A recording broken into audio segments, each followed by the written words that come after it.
Hello. Subscriber. And welcome back. Subscriber. Just gonna wait for that to fire here.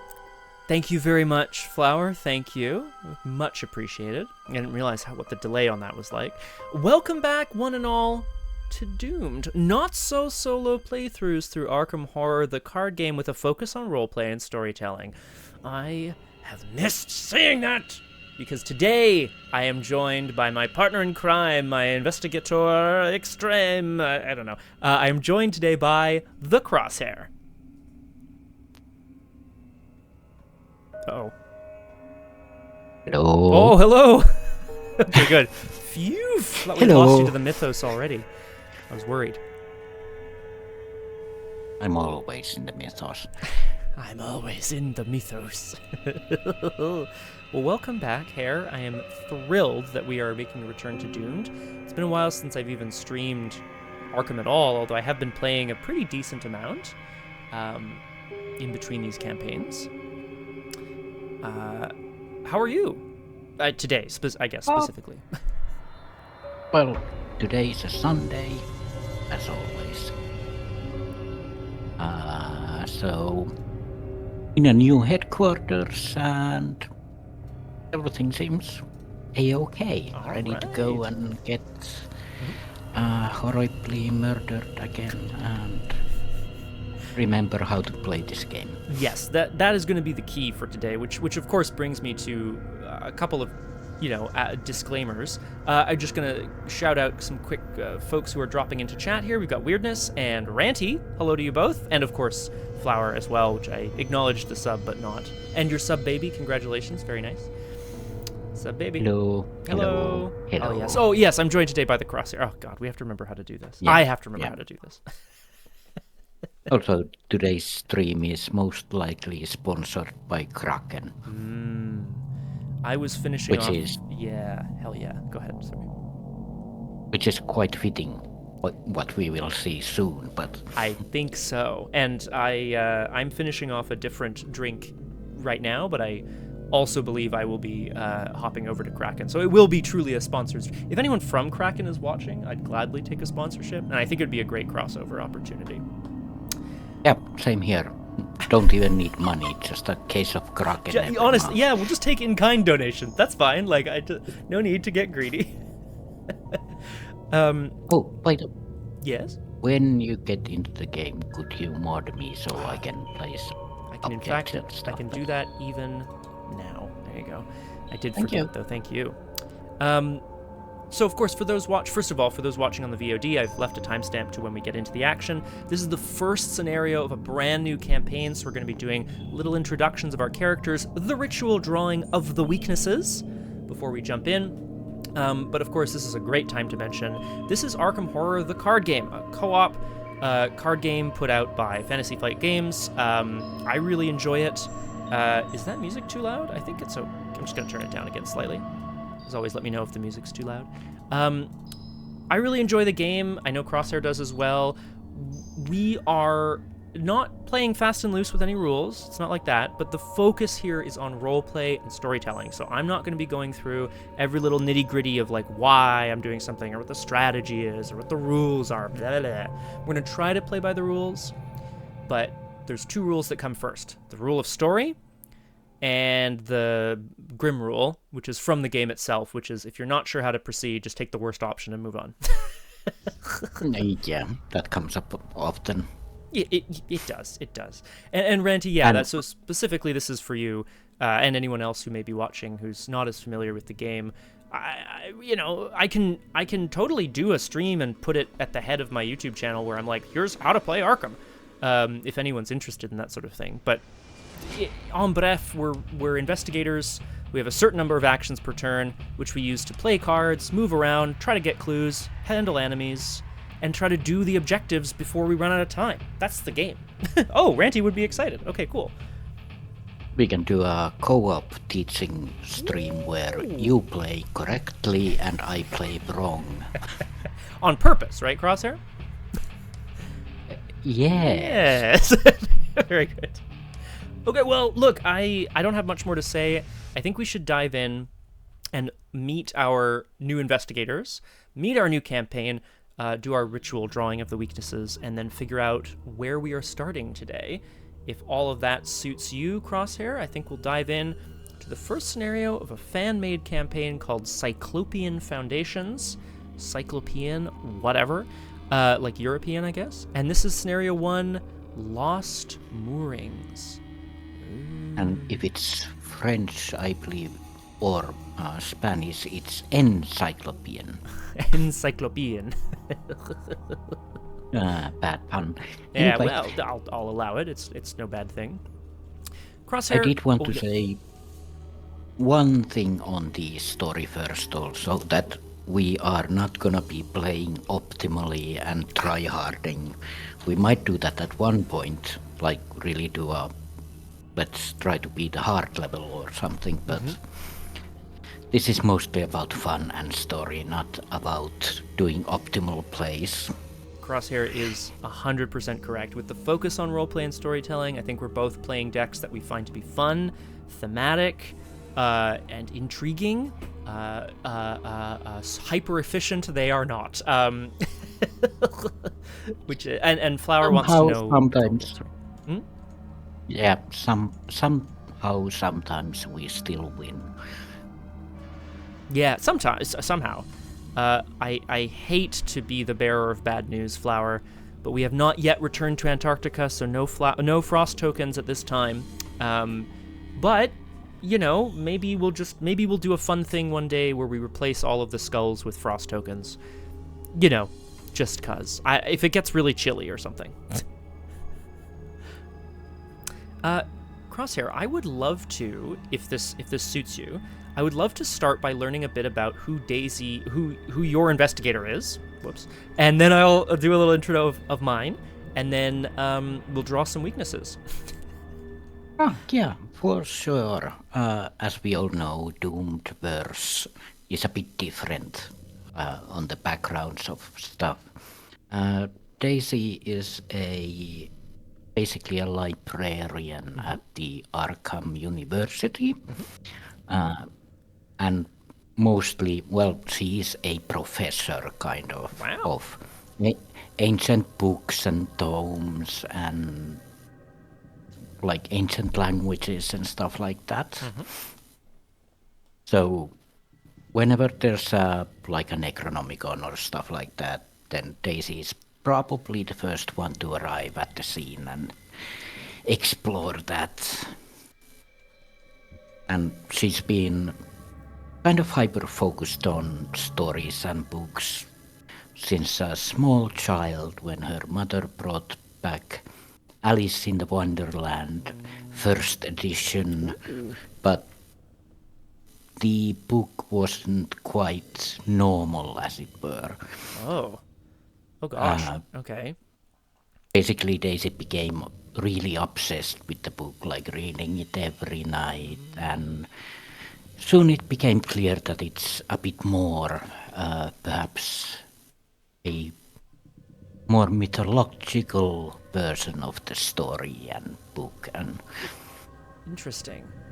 And I think... And she ended up through that, most likely, into the mythos stuff along her years.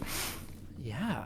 I find that, well, I knowing the very little that I know about this campaign, I find that a particularly exciting theme choice, Crosshair, and we'll get to why, I think, pretty much right away. But I really like the idea that, yeah, she became a librarian, she became a study of occult tomes and texts because of her love of, obsession with, maybe, Alice in Wonderland. Very cool. Yeah. Down the rabbit hole. Down the rabbit hole. Roger Twy, hello. Welcome to Doomed. I'm joined today by the Crosshair. Hello. Who was just speaking, I'm sure you heard. Flower had a nerd question, which is, are we playing the original version of Daisy Walker or the parallel version, of which there is a front and a back? Which you can take the question if you'd like, Crosshair. I also... I believe this is a variant, like the... this isn't the original Daisy Walker art Yes. But we also have our own story for her. But Yeah, that's correct. This is newer art, I think, from the revised core set. But to also answer Flower's question, if I'm not mistaken, this is the original front and back in terms of abilities and deck building, which is good because the parallel version is wild. I'm not saying it's necessarily good or bad. It's very different. It's a very different kind of situation. Yeah. Right. Yeah, basic skills but different art. And you'll notice, Crosshair, I've thrown the lead investigator token in front of you. I think you'll be our lead investigator for Scenario 1, possibly the whole campaign. This, I think, will be Daisy's, Daisy's initiative, but we'll see. Perhaps there'll be situations where it won't be her initiative. We'll have to see how it goes. Yeah. I believe that the lead investigator usually starts first, but there's a choice element there also. That's right. And then any effects that say, the lead investigator decides, or if we both want to do something different, you have the veto power and that sort of thing. I haven't found that to be a problem, but you never know. Yeah. I am also playing a Seeker. This is Joe Diamond, the PI, the private investigator. Joe has been operating in Arkham as a private investigator for many years. I think he probably has friends on the force, and he might even know some of the local cops, maybe even some of the feds that operate in the region, but he operates independently. And for me, the reason for that is because he's seen enough weird shit in Arkham and on Virons to know that getting caught up in red tape doesn't help anybody. He has to take the fight to the crimes and the mysteries that he finds, which is what makes him a seeker of truth, and of knowledge, much like Daisy Walker. We're going to be referring to our special abilities quite often. What's Daisy's special ability? Oh, it's pretty simple. She has an additional action every turn. But it can only be used on tome abilities. Cool. Tome. So basically, she can activate a tome for free every turn. Every turn, that's right. A lot of these tome assets have actions on them that do things, book-related things, which I'm sure we'll see as Daisy Walker finds some in her bag. Joe's... sorry, go ahead, please. We might have a few. I think we might have a few, yeah. Joe's ability is a bit less straightforward. I'm going to be referring to it when I can. Excuse me, sorry. Excuse me. So, I'll just read it here. When the investigation phase begins, reveal the top card of your hunch deck. Until the end of the investigation phase, you may play it as if it were in your hand at -2 cost. If it is still revealed, shuffle it back into your hunch deck. Essentially, Joe Diamond has a separate little stack, a little sideboard, if you will, of insight events, called his hunch deck, and then every time it comes around to the player's turns, I reveal the top card, and I can play it as if it were at -2 cost. So potentially getting some cheaper events. Hi, Ripley. This is not the time, buddy. Jeez.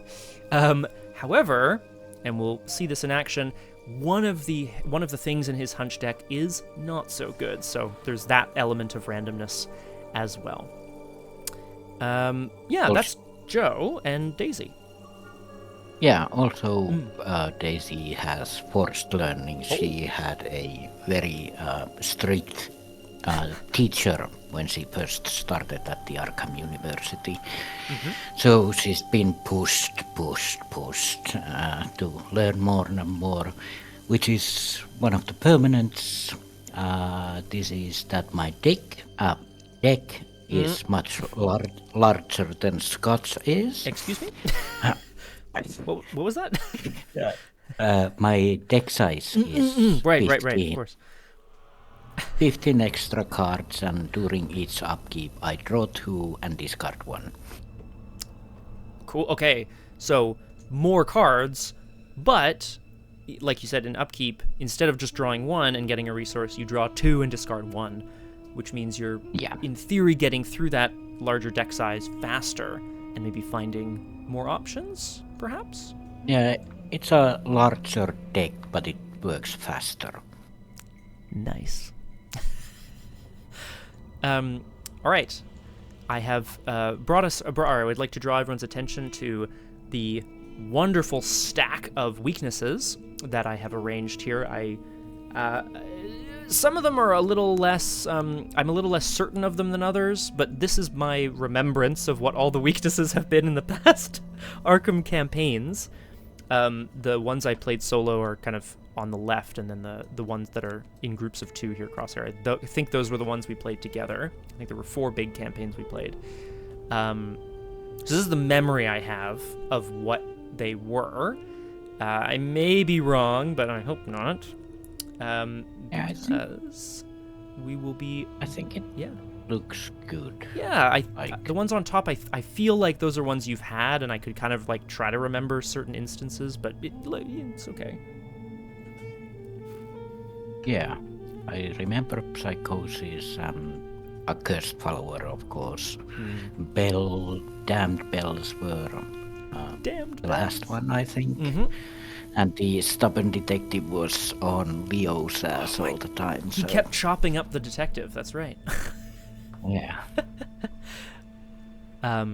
What we like to do here as a little house rule, instead of drawing a random weakness, we are going to be each drawing 3, and then choosing the one that feels most thematic for our character.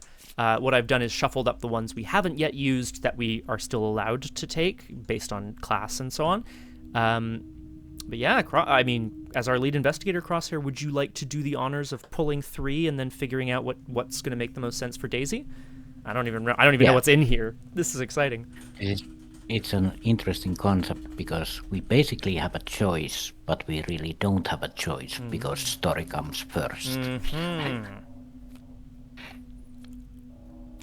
That's a blank card for me. Uh-oh. Is it? Quantum Paradox. Oh, you got it. It's a white card for me. Oh, still, eh? Let's see if I'm going to try to load one in. Like another copy. Can you see this version of it? No. Aw, damn. Okay. Oh. That's a lot of quantum paradoxes. Well, makes sense. But what does a quantum paradox? I'll check it from the net. Sure. So. Yeah, I can. I'll read it aloud for the benefit of our viewers as well. This is for seekers only. It says as an additional, so it's a 0 cost event, and it says as an additional cost to play it, you must choose and discard 4 other cards from your hand. Forced. If it is in your hand at the end of your turn, reveal it and take a horror. Yeah, and you don't discard it. Right, exactly. So it just sits there horrifying you until you have enough knowledge to get rid of it.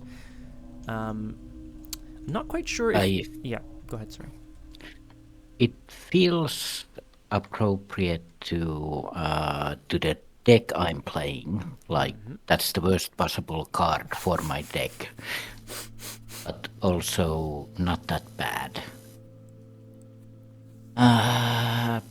The tower is a circumstances beyond your control, which is kind of fitting, but... And then I don't know about hypochondria. Is it the fear of blood? I think it's sort of people who are always they think they're always ill and they think there's something wrong with them all the time. Yeah. I feel like this person is scrubbing their hands so much that they're horrifying themselves. Yeah. I'm actually not sure because the quantum paradox would be fitting in a way that Daisy would find it irresistibly curious. As a unsolvable mystery. But the circumstances beyond your control would be fitting because he tends to focus on things and things have to be just right on her table and all that.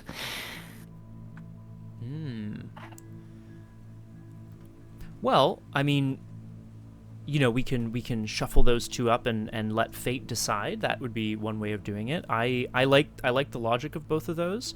I do worry a little bit about Quantum Paradox only because if it hasn't loaded for you yet, then it's going to be weird to have that in your deck. But I don't know if that'll change.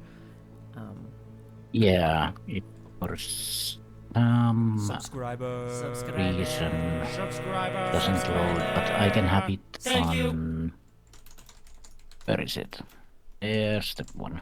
Oh yeah, the picture even has a academy board on it. Yeah, exactly, right. And we're getting a quick request from Flower to not take Hypochondria due to the nature of the art on the card, which I'm like, given what you said, Crosshair, I think I'm super happy to just take that out of rotation. I wouldn't pick that anyway. Hi, Cthulhu, by the by. Welcome to Doomed. We are very excited to be here. Because I'm joined today by the Crosshair. Hello. The tower is a bit of a reach as a weakness, story-wise. So I think the Quantum Paradox is quite a fitting card because it's all white for me. So you don't even know what it is. It'll just sit in your hand until you're like, how does this work? What do I do? I mean, that will be interesting, certainly. We're just doing our ritual drawing of the weaknesses, Cthulhu, with Daisy Walker heading up our investigation team and Joe Diamond backing her up. We're about to do a little prologue and get into it. Crosshair, I'm going to draw my 3. Wish me luck here, and we'll see what's plaguing Joe Diamond. Okay, well, the tower. Okay, so Paranoia. Discard all your resources. This is just a straight, paranoid detective. It makes a lot of sense to me. Stupor, which I wonder if stupor is, perhaps because of overly drinking, perhaps? Stupor, or it says madness. It's a madness weakness, so stupor goes into play in your threat area. It can be healed as if it were a single point of horror. And then it says forced, after you take a parlay, draw, or investigate action, you cannot take any of those types of actions for the remainder of the turn. So it impacts your ability to do certain kinds of things. And the tower we just saw is a tarot, like an omen, that sort of haunts you and prevents you from committing cards to skill tests, which kind of sucks. Yeah. I mean, I'm all for most of these. I'm all for all of these, I should say. However, I gotta tell you, I am drawn straight to Stupor. It feels to me like Joe Diamond. I mean, there's a case to be made for him being paranoid, but I think this is the hard-bitten, hard-drinking PI, and just every so often, he just falls into these bouts of melancholy, or he's one too many sips from his flask. That's where I'm at here with Stupor. Yeah, it sounds basically like my character in your Striker streams. I think that's correct. And I'm gonna, I think right away that's the one for Joe. So I'm gonna take Stupor, throw it in there. I hope so too, Flower. I hope so too. Yeah. Great. Okay, we've met our investigators. Do you mind if I get into the reading of this, Crosshair? Not at all. I will do some brief rules notes because they seem to come before the prologue.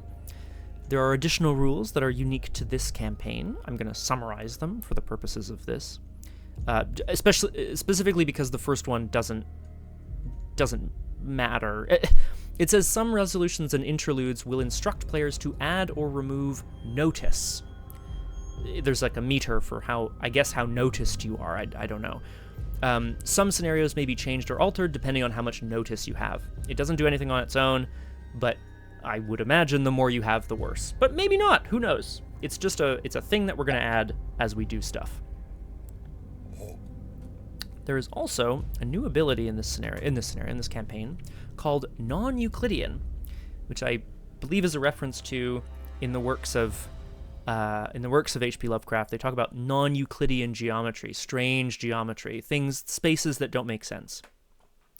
Oh, it's there, It right? actually, It's like right there. yeah. Perfect.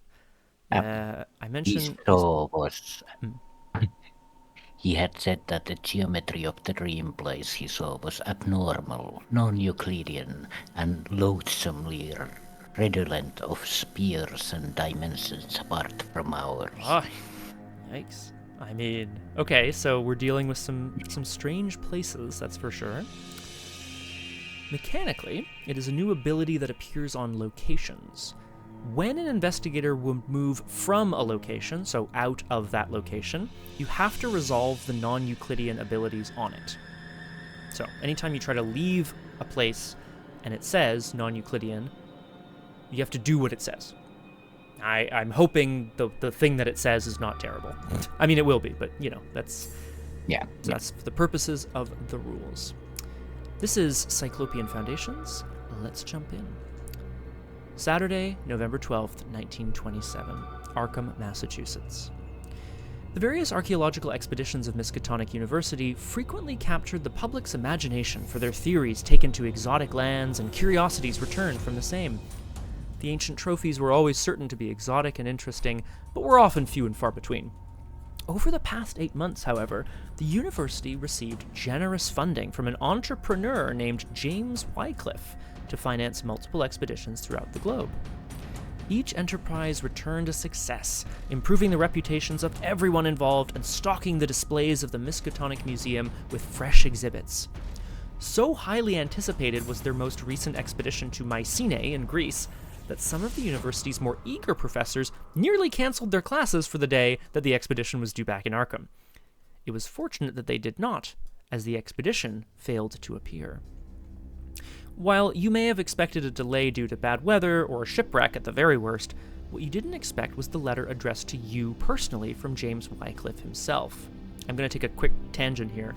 I'm going to posit that our lead investigator, Daisy Walker, the librarian of Miskatonic Library, is museum. Museum. Sorry, yes, the Miskatonic Museum librarian is the person who got this letter. You didn't see a courier come or go, but the letter was waiting on your doormat first thing the very next morning. Your unique services are urgently required. The reputations of myself and the Mycenae expedition are at stake, so this information cannot be made public and cannot involve the police. The expedition returned to Kingsport and sent its cargo upriver to Arkham, but nothing arrived at the university. Foul play is suspected.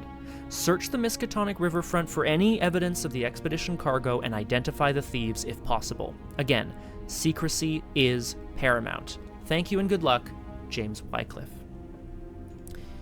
The vague manifest of the missing items and the generous cash advance, both included with the letter, only build your suspicion. Why does Wycliffe suspect foul play? Why does he insist that such a high-profile mission be kept a secret? And why would he come to you specifically? Your experience with investigation usually dips into paranormal territory.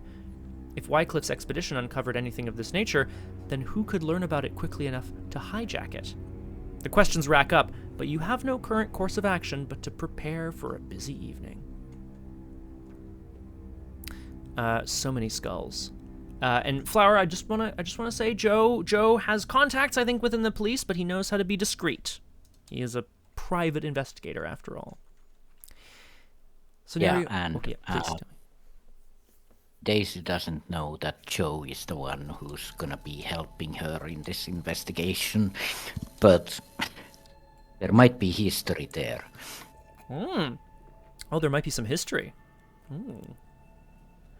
Yeah, like run-ins before. Oh, yeah. Like... yeah. Of course. This is Scenario 1, Lost Moorings. Your preparations take you a good portion of the day, and by the time you are ready to set out for the Miskatonic riverfront, the gray November skies have begun to trickle rain, and the wind has strengthened considerably. At its current rate, this approaching storm will reach its full strength during your investigations. Preferable as it would be to wait out the bad weather, each delay only reduces your chances of finding the missing cargo. You step out into the streets of Arkham and pull your coat a little tighter as you review the information from Wycliffe once more. The Mycenae expedition returned directly from Greece and offloaded the cargo at Kingsport from the ocean liner to a cargo barge. This barge was taken up the Miskatonic River by by a towboat named the Myra Louise. This towboat is the same one that delivered the previous expedition findings and has been operating on the Miskatonic River for over 20 years without incident. That doesn't change the fact, however, that the Myra Louise missed its scheduled arrival in Arkham last night and hasn't been seen since its departure from Kingsport. The key to unraveling the cargo's disappearance and your own misgivings about Wycliffe's job for you both lie with finding the missing towboat. You proceed from your house toward the river, guarding yourself against the elements with a curious feeling growing at the back of your mind. An atmosphere of unease has settled over Arkham this evening, worse than the usual air of superstition. Some of the people you pass act like sleepwalkers, barely conscious of their surroundings and talking to themselves in stilted bursts. Others stare at you with suspicion and fear, only averting their eyes once you notice them.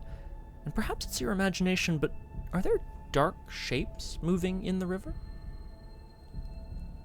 Setup, I believe, is all done. We have our encounter cards. We've set some stuff aside. We've put some locations into play. We all start at the location called Waterfront. And then we shuffle the encounter cards. And on the next page, it will read, "Do not read." I think so. Yep. It says, "Stop. Do not read further." So we are starting at Waterfront, which is this central location. To the north, the gutted trout. To the northeast, the fishing piers. To the southeast, the shipping warehouses. To the south, the Arkham Quay. And to the southwest, the dry docks. So we're on the docks of the Miskatonic River here. It's cute, eh, Flower? I like it too. Little cute little safety ring. Yeah. I take just 15 seconds about I'm gonna refill. Oh, yeah, of course. I will chat with the chat. I do agree with Flower. This is, honestly, it's been a while since I played an Arkham scenario that feels so, that feels so, classic Arkham. You know, that's just yeah, you've been given a task. It's just down, you got to investigate your little town, just moving around Arkham. Everything seems kind of normal, if strange and mysterious, and it's just going to get dangerous and eerie as the time goes on. And I love it. We've got 3 agendas and 3 acts, and an encounter deck, standard chaos bag. There's some skulls and tablet. And then, yeah, we're basically ready to start. We're going to read the agendas and the acts first. Then we're going to draw our opening hands, and we're going to get doomed. Oh boy. How's everyone out there in chat land? I'm excited to be back on Doomed. This is... Me too. Oh, good. I'm glad. I think we'll read it's been too long. Say again? Yeah, it has been too long, yeah. Darn Skippy. 83 years. It's a long time. I will read the agenda and the act just so we know what we're avoiding and what we're going towards to try to find. Then we will draw our opening hands and get doomed, as we always do. But we'll start with... Once again. Exactly. We'll start with Agenda 1A, A Dark and Stormy Night. By the time you arrive at the riverfront, the storm has grown to a steady drizzle. Rain pelts the tin roofs and buffets the already cascading waves, some reaching high enough to wash over the docks. The worst of the storm has yet to make landfall. 4 turns. Act 1A, The Search for the Myra Louise. Whether the ship has been hidden or sunk, you won't get any concrete answers about the missing cargo until you can confirm the location of the Myra Louise. A towboat of its size must still be on the river somewhere, and hopefully some witnesses along the Miskatonic's banks can point you in the right direction. Objective: when the investigators have the requisite number of clues, they must immediately spend them in advance. So, once we have achieved 4 clues per investigator, or 8 total, we must immediately spend them in advance. But we have a few turns to do so. I think that's not so bad, and maybe we'll find them. Who knows? Yeah, and to be fair, we have 2 seekers, so... Yeah. Also, I want to go back to Cthulhu's note on future Miss Daisy Diamond. That will not be happening. All right, well, yeah. Fine, I guess. Yeah, Daisy finds Joe Much like in Indiana Jones, the lady whose name I forget. Marion? But yeah, I know what you Yeah. mean, Yeah. Finds Joe a brute and uncivilized buffoon and a drunk. Oof, friend zoned, rough. Goddamn. It's hey, look, we gotta do what we gotta do. Flower, I'm gonna try to remember to use this horror token, and I'm gonna like rotate it once I've flipped the hunch deck card face up, and I'll just try to remember to do that every round, but we'll see, I guess. Oh, actually, no, I don't need to do that. I will use my little extra token. All right, Crosshair. And I have to remember, if the upkeep doesn't take forced learning into play, then I have to remember that manually. It should work, I believe, but you're right. We will see what happens when we end up upkeeping. I think it's that time. We know what we need to do. Find the Myra Louise, the tugboat. We've got Daisy and Joe here at the waterfront. Let's draw our opening hands. Let's get doomed. Let's get doomed. I'm gonna gear up Cthulhu. It's gonna be rough. Here we go. Okay, well that's a weakness. Right away. Oh dear, oh dear, oh dear, oh dear.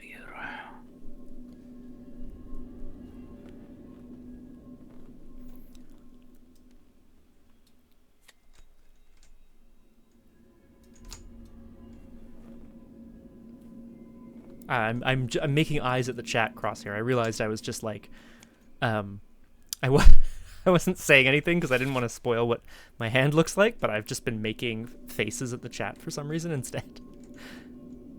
Yeah, I have stuff. Stuff. You sometimes draw a card that you just have to keep in your hand, even if you know that you won't need it, but you might need it. Yeah, I mean, you know what? That is a good point. Like, the mulligan is quite relatively generous in Arkham compared to certain competitive card games where you have to mulligan your whole hand if you want to, or you don't get one, or whatever. And I think that has to do with the way, well, it just has to do with like the fact that drawing cards sometimes punishes you in a card game like this one, which is weird. But I also agree with you. Sometimes you're like, I don't want this now, but I want to find it at some point.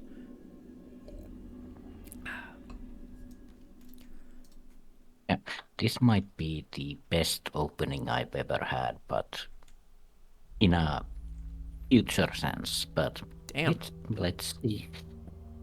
That's wild. Yeah, but also it's a big caveat that I have no idea how to play this deck because I just threw it together on a hunch. Perfect. Well, Daisy, I mean, you're a librarian. Get books, get clues, find things. I don't know. I'm going to say that we are good to go. I will reveal the location. I have to remember to flip the top card of my hunch deck over, and then we'll see who wants to go first. But let's have a look here. Would you like to read Waterfront for me, Crosshair? I would. Yeah, great. The Miskatonic River cuts straight through Arkham on its way east to the Delta by Kingsport. There's a lot of ground and water to cover in your search tonight. All right. Ground and water. Because it's stormy. Oh.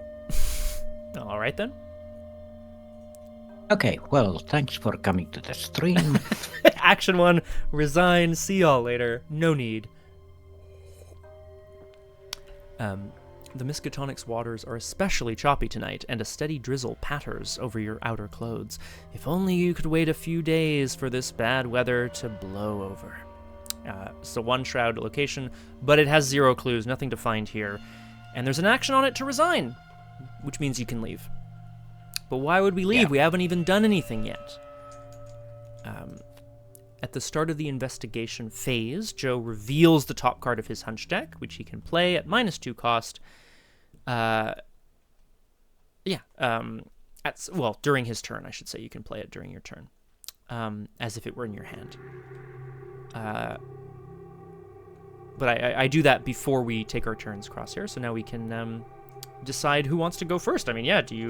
I have a free shortcut. Joe knows a shortcut out of Waterfront. If you want to move to a new location, you can do that for free. That's kind of fun. Ah, cool. Well, you'll be doing the geared up anyway, so like you can't do anything. Well, I mean, true. Although shortcut does say fast. Yeah. Oh, So okay. Oh, you I see what you mean. Yeah. But like, I mean, you can't move on your own, so I'm just thinking, what do I want to play?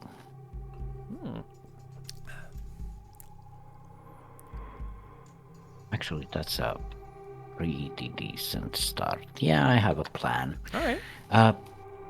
One question that I forget, can you investigate an empty location? You can. Yeah. You won't get any clues. Of course, there are no clues if you successfully investigate, but you absolutely can. Yeah. Okay, well, then, first off, since Daisy is straight from the library, she also is carrying around a tome that's... So forbidden. Yeah, possibly contains some non-child-friendly tales of ancient horrors and stuff like that, so... And I'm gonna use my free action to use it. Mm-hmm. So, straight up. Where do secrets go? Great question. Yeah, we'll throw them over there. And draw a card. Forbidden Tome is one of the sort of side questy seeker cards that if you accomplish a specific task, you like unlock its potential. You know, seekers want to know more, so this is one of those types of cards. I believe Harvey may have had it in our playthrough as well. And speaking of such curiosities, Daisy is also carrying around an ancient stone. Like just a nice big dusty ancient stone. Yeah, she's just like, okay, I have to find a ship, and then I have to go through this forbidden tome, and then I have to find someone who knows about this ancient stone, and you know, the usual Daisy day. 50 million things to do. Oh, yes, of course. I wonder who knows about the stone yet. Well, the stone probably, the forbidden tome has info on the stone, but she hasn't found the info in the tome yet about the stone. At least that's what she's explaining to Joe after they met up and started the investigation, which Joe probably isn't listening to at all. Just like musty books, musty stones, they don't mean anything. You can't kill someone with it. Like, why would he even care? Yeah.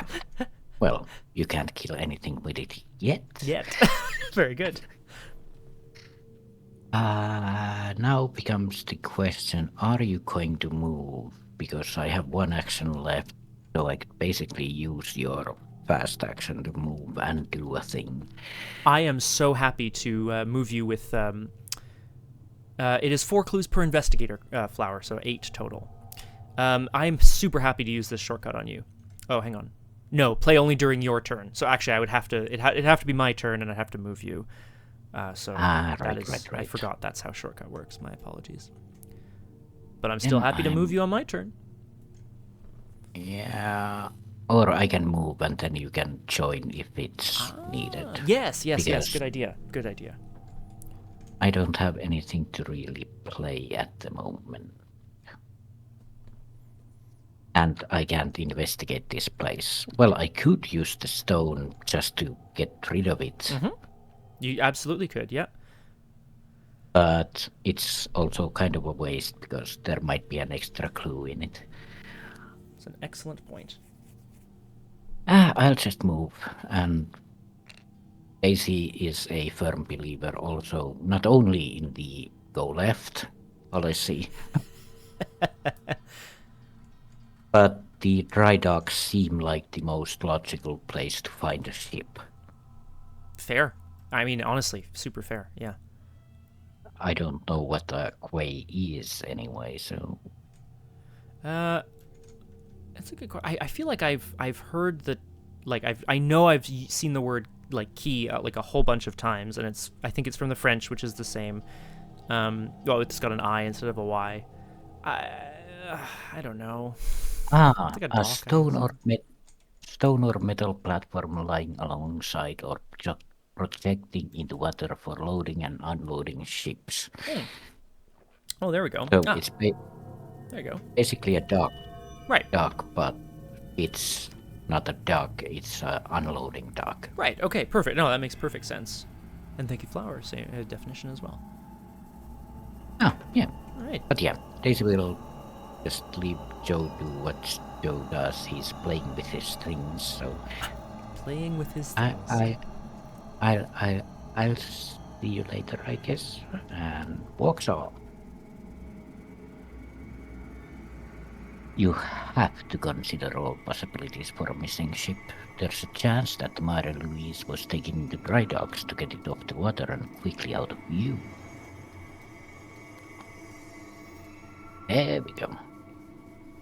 Oh, while you have no, it's a Force Route 1 clue location.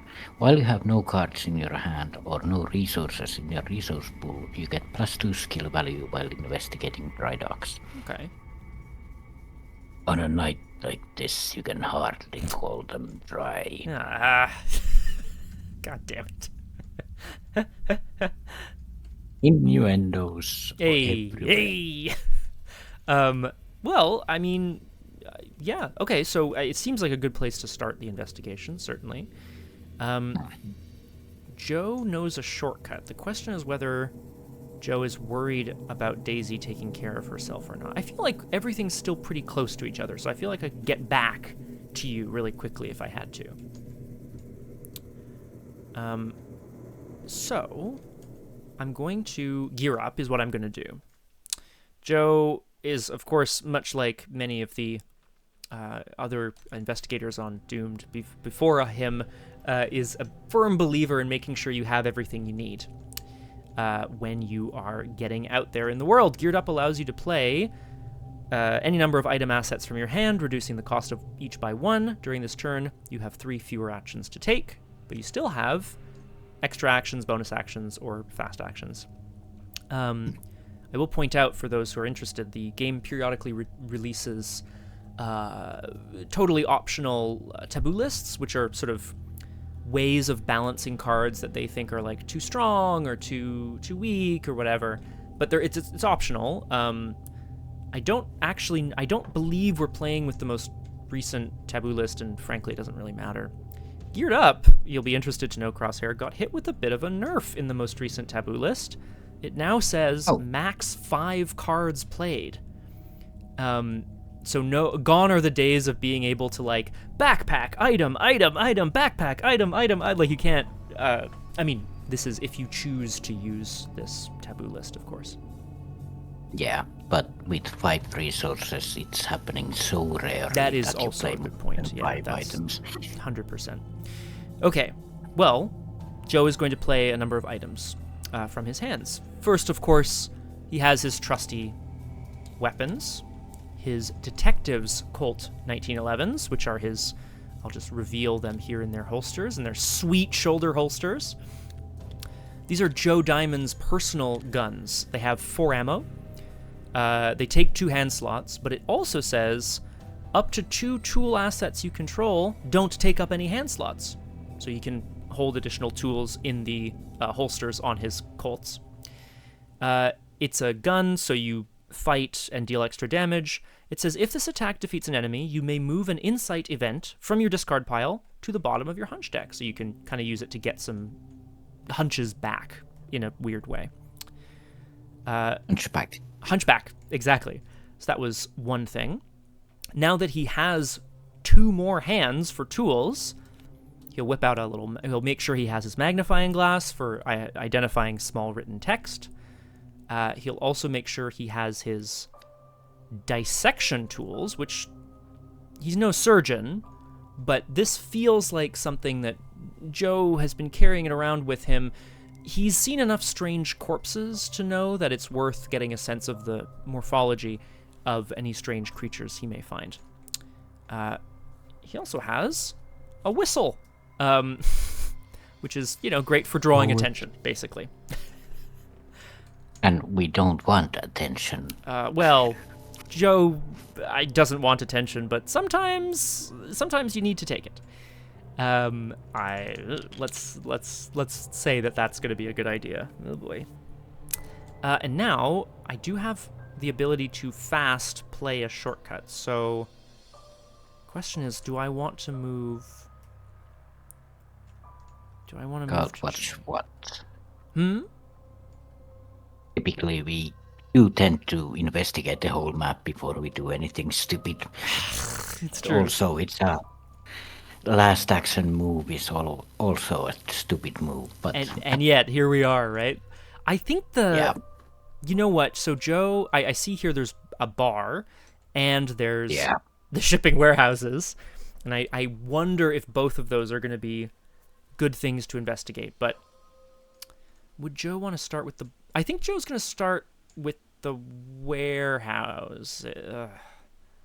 I do want to go to the bar though. So I'll play shortcut, and I'm going to go to the bar first, because of course I am. The Gutted Trout, one of the many dockside bars that line the Miskatonic River. The Gutted Trout has a reputation for hosting a rough crowd, which is exactly the type that might know something about the missing expedition cargo. I have a feeling I'm gonna regret this. Yeah. All eyes turn to you as you enter the bar. You didn't expect a warm welcome, but this looks like trouble. After you reveal the Gutted Trout, search the encounter deck and discard pile for 1 copy of Wharf Rat and put it into play at the Gutted Trout. More copies if there's more people. Shuffle the encounter deck if it is searched. I will go and look for Wharf Rat. We do like our rats around here. We do. Oh, but this is a person. This isn't a rat at all. Oh. Huh. Oh, it's the Punisher. Oh shit, it totally is. Maybe he's hiding something, or maybe he just doesn't like your face. So he immediately is engaged with Joe Diamond. So this, at the back of the bar, this huge, almost as wide as he is tall kind of guy, stands up, nose broken in 3 places, and starts marching towards him. Let's have a look at him. He's a 3/2/3, so 3 fight, 2 health, 3 evade. He has an action on him that says Parlay. Talk to him. Reveal a random token from the Chaos Bag. Before revealing tokens, you may spend 2 resources to reveal an additional token, and ignore one of them. If you reveal a Skull Cultist Tablet, Elder Thing, or Tentacle, the Wharf Rat readies, engages, and attacks you. If you reveal any other, discard Wharf Rat. If you reveal a +1 or an Elder Sign, also discover a clue at your location. Unfortunately for me, the Wharf Rat is not interested in talking right now. He is interested in kicking the crap out of Joe Diamond and throwing him straight. He actually probably knows Joe. Joe's been down here before arresting some of his buddies, I think. It's probably what happened. Yeah. It's Joe, all right. Out of my way, boys. This one's mine. Which takes us to the end of the investigation phase. Straight into the enemy phase, where Joe takes a face full of fist.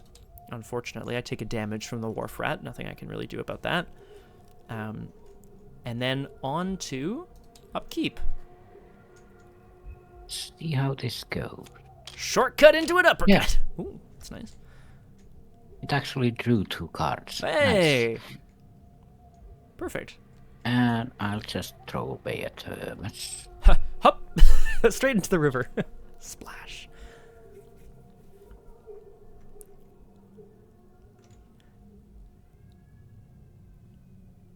I won't. yowling cat somewhere outside, too. Hope that's not one of mine. It's not, for what it's worth. Man, look at all these sweet, sweet clues. Delicious. There's so many clues at the gutted trout. Oh, baby. Good? Oh, no, you're thinking about what you're discarding. Sorry, my apologies. Very, Flower. I do not disagree with you. It just says an enemy. So, yes, you can dissect a part of a humanoid enemy if you so desire. And it gives you sanity to do so. Wait a second. Oh, right. I have to remember that Forbidden Tome won't trigger if it doesn't have secrets when I have 10 cards. Yes, so you're right. You're basically, once you spend your last secret, you want to try to have 10 cards. Right. Yeah. The drawing of the card would count, but then you'd want to have them when it fires. You're right. Oh, Daisy. Oh, I do want to stockpile a bit. A book and rock. We love her to death. Book and rock. All you need. What exactly? Come on, Joe. Let's deal with old Wharf Rat McGee. We're into the mythos phase, our first mythos phase of the campaign. Wish us luck. We go to 1 out of 4 doom as the storm continues to roll in. Would you care to draw our first encounter card, my friend? And I will then do the same. Oh, yes. Oh, buddy. Street Brawl. Street Brawl! As Thor. Bingo, Osab, by the way. It is Thor, isn't it? It's a blunder hazard. Revelation test. Fight or evasion 3. If you fail, take 2 damage and put Street Brawl into play in your threat area. You cannot take parlay actions. At the end of the round, discard Street Brawl. Okay. 2 damage. 2 damage is a lot of... Yeah, it's a little rough. I mean, Daisy does not want to be getting into street brawls. Yeah, 3 against 2 test anyway, so... Daisy does notice a bit of a scuffle at the Dry Docks and tries to evade it. Yeah, get as out of there. best she can, but she doesn't have anything to avoid, so... Oh no, nothing? Oh, shoot. Daisy isn't much of a fighter or a evader of stuff, but maybe I'll draw a +1. I was gonna say +1? Damn. If this test fails, take 1 damage. Okay then. So I take 1 damage from the draw anyway. Uh-huh. And for that, I'm gonna use... Daisy just takes a left turn to an alley, like, nope, didn't see anything. Deny existence. Phew. Oh no, I really shouldn't get involved in this. I'm not even here. I don't even exist. Poof. No, just look at the ground, look at the ground. Meanwhile, back up at the bar, as Wharf Rat McGee punches Joe, and he's just kind of like, okay, all right there, bruiser buddy, all right, brick, maybe we should have a chat. The man behind the bar also kind of looks over at him like, Joe, I don't eat it tonight, man. This is called You'd Better Leave. Attach You'd Better Leave to the revealed location with the most clues that does not already have a copy attached. That's going to be my location. Forced.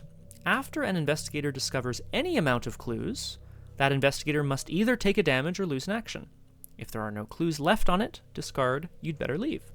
Action, spend 2 resources, parlay, discard it. So, people at the bar really don't want Joe here right now. But he can spend some money to, like, loosen some lips and get people out of here, but that's less good for me. Mr. Weak-ass, no money. I have a plan. Oh, good. I like plans. It is the beginning of the investigation phase, so I will reveal the top card of my hunch deck. I knew it. I knew it. This is some bad stuff. I'll get to it when I get to it. Well, yeah, Daisy, what's the... Yeah, What's the down low? you can go first if you so choose. While sitting on a box on the alleyway, just like no sign of the ship, I think I'll just sit here for a moment and let the brawl pass and have a bit of soup. These cute little thermos tokens, they're so cute. Yeah. But yeah, that spends all my resources, which means I have 0 resources, and Dry Dock says if I have 0 resources, I get +2 skill value, so this place has 2 shroud. You have 7 essentially, right? Compared to its 4. Yeah. Yeah. But I'm gonna use my free action to use the Ancient Stone. Oh, interesting. Okay. So the location gets +3 shroud. So it's a 5 against 5. Right. So yeah. It is. Basically. You are evens with it. That's true. Yeah. If you succeed, discover 1 additional clue and discard the Ancient Stone record in your campaign log. You have identified the stone. Okay. Okay, that's a 5-on-5. So Daisy basically is having checking her thermos and checking the stone, like turning the little dials around and trying to figure it out, while big burly guys on the Dry Docks are having a big old brawl. Brawling it out. Okay, for some reason, sure. So we will throw. I should very sorry. Yes, throw in there, Crosshair. Flower is correct as well. The Ancient Stone is not a tome, so it does not allow a free action to be spent. Right. But that's I think we're still okay in terms of you still have actions left, so that's no problem. I'm gonna use the free action to use tome. Before you do your Ancient Stone test. Yeah, that sounds like a good shout. Hey, draw a card. Just love it. Roll. It's just a stone. For now, it's just a stone. Damn it. Okay.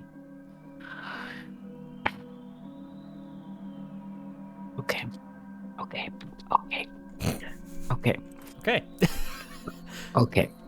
Yeah. But yeah, the investigation is 5-on-5. Let's glimpse the unthinkable. Well, actually, I won't. 7-on-7, I think, eh? I don't want to backseat you too much here. You're still evens, but the getting +2 skill value increases your skill. It doesn't, if that makes sense. Like, it doesn't reduce the shroud of the Dry Docks. I think that's better. It's cooler anyway. I get +2, so that's 7-on-7. But Glimpse of the Unthinkable makes it a 9-on-7. Yeah. And 8-on-7. I'm just gonna do it. 10, yeah. No, it's good. Just, you don't wanna miss it, yeah. Oh damn, okay. Alright. Yeah. That's 11. By my count. Yeah, let's see if I need all of those. So what's the biggest negative thing? It's gonna be a -2 or a -1. There's also over here. Where's my button? There we go. There's a little list. Yeah, -4 is still the big bad. So Glimpse the Unthinkable takes me 2 up. True. Curiosity takes me 3 up, and Deduction takes me 4 up. Yeah, I'm just gonna use everything on this. Seems pretty safe. Yeah, so 4 up on the investigation with the Ancient Stone at the Dry Dock. Spinning your stone.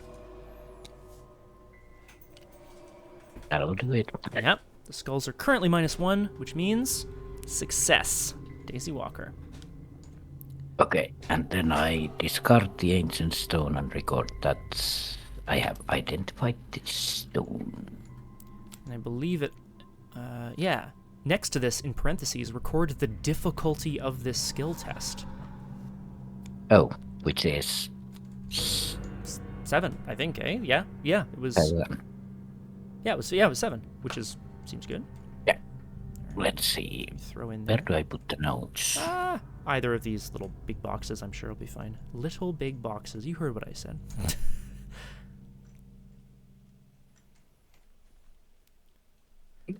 7. Yay. I think that's a good thing. Daisy. Okay, then I have one more action left, which I will use to heal 2. 2 damage with the thermos because I have 2 trauma in. Delicious. Suckle down that soup. Nom nom nom nom Yep. nom. And then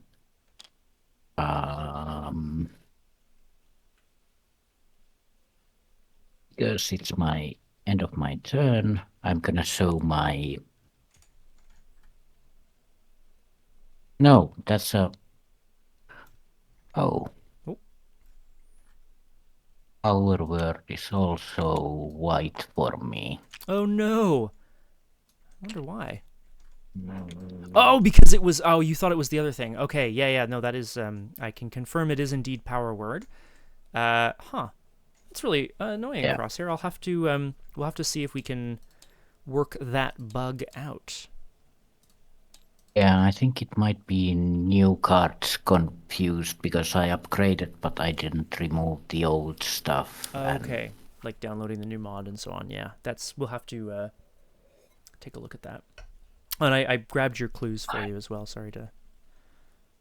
Yeah. Yeah, you got clues. But yeah, then that's better. That's my turn. That's not as bad. Hooray! Yeah. Okay. Meanwhile, back in the bar, Joe Diamond is being like shouted at to get the hell out of here. But Joe's not about to back down without a fight. So I could parlay and try to discard Wharf Rat or grab a clue or whatever.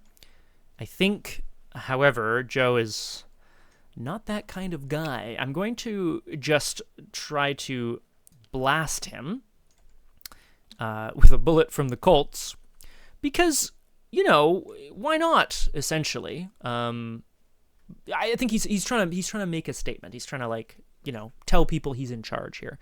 So instead, Joe is going to shoot the Wharf Rat.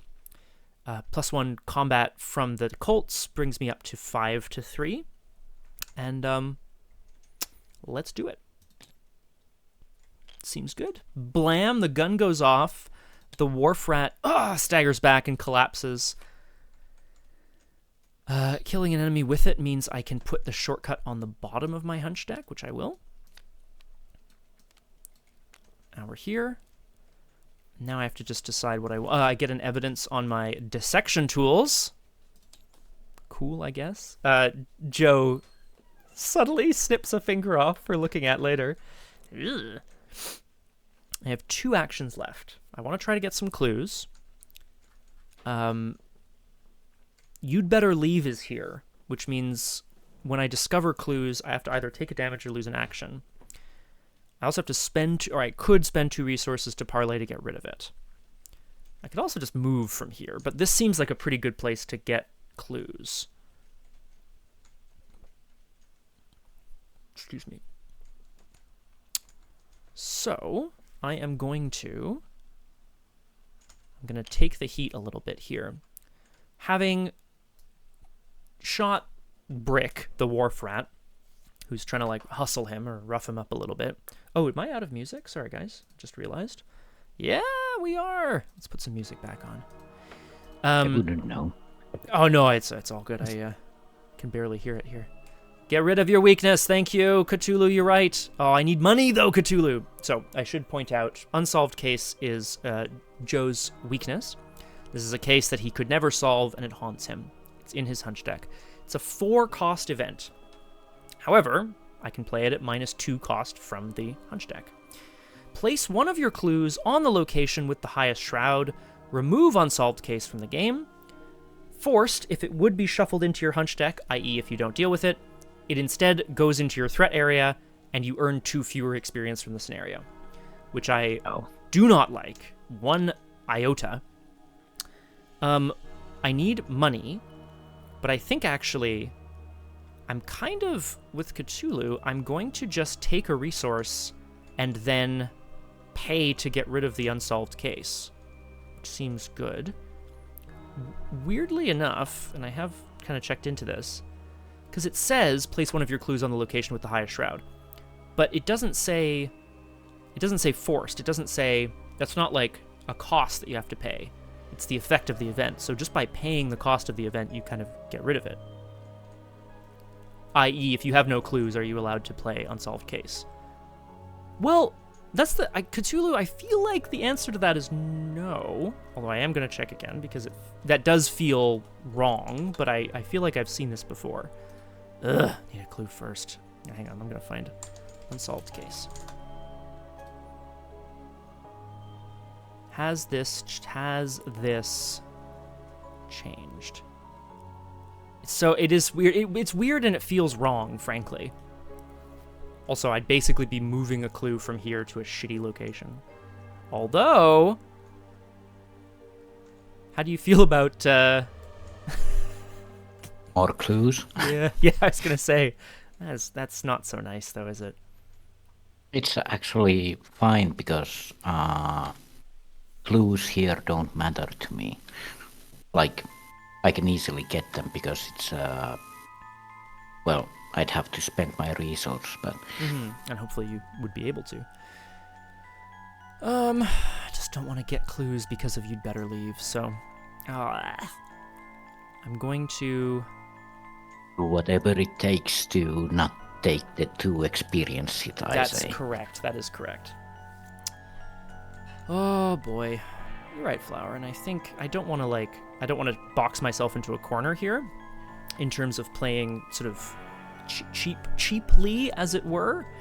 But yeah, that's it. So I am going to basically just take a resource and then get rid of my unsolved case. Essentially, Joe is, after having shot Brick, as he watches the man kind of collapse onto the ground and he hears the murmurs from around the bar go silent, he realizes for every life he takes here in Arkham, he is one step further away from solving that one case that keeps him up at night. And he shudders a little to think about it. Oh yeah, it's true. Place one of your clues at the location with the highest shroud isn't linked to the playing of the card. Yeah. Like if you have a clue, you do need to do it because, right, like because that's what it says to do. It doesn't say you may, but I don't have a clue, and it doesn't say that you're not allowed to play it unless you have clues, which it's sort of a weird counterintuitive thing. But there you go. Usually the cards, I think, say, for example, to play this card, you must discard a clue or something. Yeah, exactly, right? Like, place one of your clues on your location, or anyway, something like that. Play only if you have one or more clues. But that's Joe's, like, he takes a deep breath, and then he's gonna have to start chatting people up here in the Gutted Trout, whether or not they want to talk to him. So that's the investigation phase. We go enemy phase, there are no enemies. We go straight to our upkeep. We draw a card or 2 and gain some resources. That's nice to have. Oh, this is kind of nice. I drew cryptic writings. Is it during... Does it happen? Because cryptic writings is a reactionary After you draw cryptic writings during... Oh yeah, during your turn. You have been drawing a good number of cards during your turn, so that is too bad, though. Because, yeah, it doesn't fire. It's bad. So... Well, it's still 2 resources, but... Yeah, but is it better than whatever the other thing is that you drew? Yeah. Actually, that's... Joe doesn't have any choices to make. He just has bad ones. Oh, I was in chat. I was wondering why my controls weren't working. Oh, this whole game is bugged. Yeah, I have such a cheap hand that I'll just throw Crypty away. So we move back again to the mythos phase. Joe in the bar. Daisy at the dry docks. Oh, hello, new follower. Welcome to Doomed. Wonderful to have you with us. We've got Joe in the bar looking for information, trying to ply people with drinks. We've got Daisy down at the dry docks, having recently translated the stone, is that right? Identified, my apologies. Identified, yeah. Oh, it's the stone of... The stone of... Exactly. Five-No, hello. Welcome to Arkham Horror, the card game on Tabletop Simulator. There is a lot going on, so I totally understand if it's too much. We are playing with a focus on roleplay and storytelling, so we're mostly... Yes, we're looking at cards, yes, we're looking at material, but, like, we're mostly talking about what's going on story-wise. And I'm joined today by the Crosshair. Hello. Just to give you a And sense. also, no worries, we don't understand what's going on anyway, so...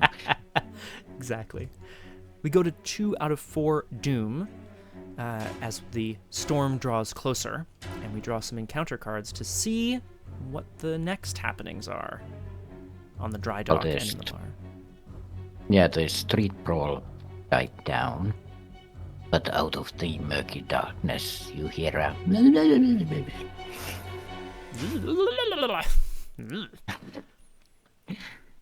Put out of murky darkness into play in your threat area. First, after you enter a location, each deep one or hybrid enemy already at that location makes an immediate attack against you. Limit once per phase, and with agility 3 you can discard out of murky darkness. But currently we don't have any deep ones or hybrid enemies, so... So, if there is anything that comes out of the murky darkness, it's going to be coming for Daisy, but for now, nothing. Yeah, and I'll know it when it comes, but... So, currently no problem, but Daisy has this feeling after translating the stone that there's some murky things in the waters that she should probably evade. Probably deal with at some point, yeah. Meanwhile, at the bar... Ooh, battering waves. I imagine... Okay, well, this is a bit weird because we're currently in the bar, but let's say Joe has moved out to the sort of wharf balcony at the back. He's going to light a cigarette, he's going to try to think of his next move, and suddenly a rogue wave washes up onto the little dock, or the little balcony. Test agility 3. If you fail, take a damage, and move to the connecting location with the lowest shroud value. If there is a difference of 2 or more between the shroud values of the 2 locations, also lose an action. I have to assume this would put me back to waterfront, because I don't know what the Shroud of Fishing Piers is. Yeah. I think it's 3. It's a good guess. Honestly. But I have to test this, so... I have agility 3 now because of the finger that I took off of the brick guy, which is weird, but whatever. I'll test 3 to 3 and hopefully not get battered back to the waterfront. Oh! Joe keeps his footing on the dock as the wave washes over, but it puts out his cigarette and he thinks, all right, I get the idea. Time to move back into the bar. Crosshair, do we want to take a quick break before we move back into our next investigation phase here? Yeah, it's gonna. I just have to check something, but it's about 5 minutes. Okay, perfect. That's what I would like as well. I'll leave you all with some music. We're going to be right back to find out where Daisy and Joe go next on the docks on Doomed. See you in a second. Hello. Oh, I forgot I put my chair lower. Hello. Whoa, and welcome back to Doomed, Arkham Horror, the card game with a focus not so solo playthroughs through Arkham Horror, the card game with a focus on roleplay and storytelling. I am joined today by the Crosshair. Hello. Hello, the Crosshair. My chair being too low has got me all kerfuzzled. Absolutely wild. Good times. Well, welcome back, everybody. I see there's some discussion happening about Flashlight in the chat, a classic tool from the core set, which recently got, as Cthulhu points out, a level 3 upgrade. But we're not well, we should be having flashlights. It's a dark and stormy night, but we don't. What are you going to do? We've got Daisy down at the dry docks. We've got Joe in the bar, having recently saved himself from a battered wave. It's the beginning of the investigation phase, Crosshair, so I'm going to reveal the top card of my hunch deck, and then it's down to us who wants to start, or what we want to do. Oh, I might have lagged out. I just saw that happen. Yeah, I will go ahead and save just in case, and then I will... Or you can probably find your way back in. Yeah, I think so. Now, Flower. Lost in the dry docks. Yes, I think you're... Yeah, you're...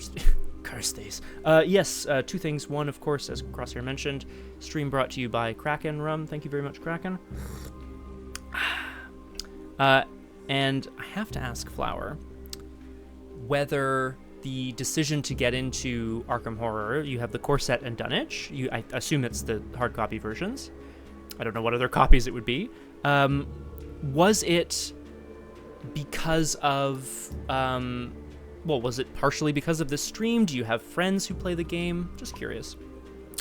And to answer Snow, or Five No, as I'm going to call you, Crosshair and I both really enjoy Arkham Horror, the card game, and this digital version allows us to play online without having the need for the real cards. There you go. And boom! Boom! Cthulhu coming in hot with the right answer. Which is that it's the best LCG ever. It's co-op too, which I have a special place in my heart for certain competitive games, but like not too many. So, you know. Flower. Yes, steal for Call of Cthulhu games. Love that. Well, it is public domain. I guess, actually, I think you're... Yeah, it would be, right? Nice. Yeah, it's completely public domain, so you can do anything you want with old Cthulhu. You can do anything you want. Ooh, Mr. Cthulhu, please. So, Crosshair, it's down to us. I'm happy to go first, or you, like, whatever is the best. I don't have anything special. Oh, the reload also gave me back my Power Word art, so... That's good. Great. I hope it also gives you your quantum paradox if you see it. Yeah, well, hopefully I don't. And again, I'm just going to throw over to Snow. This channel, I mostly stream in character, so I do other games, but on Saturdays, we play Doomed, which is exclusively Arkham Horror, the card... Well, not mostly exclusively Arkham Horror, the card game.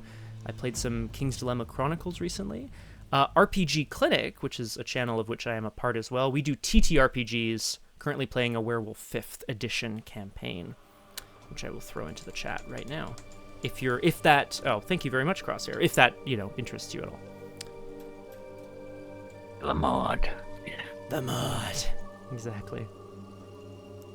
But yeah, you can go first because I don't have anything special to do. All right. Well, Joe needs some money and some clues. He needs to interview people, and he needs money to be able to pay off the you better leave business. Because I think these are pretty easy clues to get, so I may as well. His current hunch is unfortunately not particularly useful to him right now, but it goes back in the hunch deck, so that's not so bad. let us start by, and thank you, Flower. Yeah, you can join the Discord as well. Snow, can I call you Snow? If that interests you as well. Joe knows it's going to be a long-ass night, so he's going to burn the midnight oil, gain 2 resources, and investigate. I have 5 intellect with the mag glass, so we're 5 to 2. Getting a clue, baby. Hup. Hey, okay, so that's 1 clue. I believe you'd better leave fires here. After I discover any amount of clues, take a damage or lose an action. I will take a damage. I think I'm okay for now. And then I will spend those 2 resources to parlay to discard it. So Joe is in the midst of basically moving around the bar, interviewing people, using the fact that he just shot someone very much to his advantage to try to intimidate them out of some information. In the last action, I'm going to try to get another clue. 5 to 2, interviewing people. -1 is a clue once more. Done. And those are my 3 actions. Got us some clues, buddy. So we're coming along. Yeah, Daisy is gonna sit at the dry dock alleyway for a moment still and just read along the Forbidden Tome. Just reading. Yeah, she likes to read stuff. Oh, that's nice.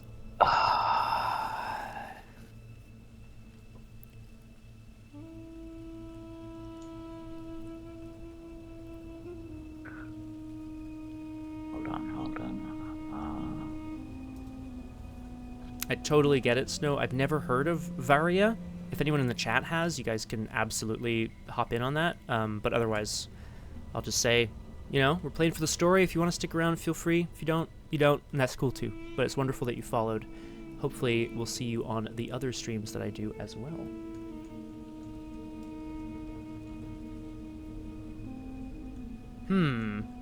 That Forbidden Tome. Getting you some good stuff, I hope. Daisy's gonna take a moment to gain a resource. Just reading along, Okay. and while she's reading, she's Fancy voice. Nancy voice. Oh, I heard Nancy voice. Oh dear. But yeah, while she's reading the Forbidden Tome, she gets a bit like, and from her bag of books, apparently, she takes out an occult lexicon. Oh, God. Yeah. What is wrong with this book? Just to help along with the reading of the Forbidden Tome. So I'm gonna take one of the blood rights into my hand. Daisy Walker learning all about blood magic. A classic. So the other 2. Okay. Come on. Come here. Both of them. Yep. Okay.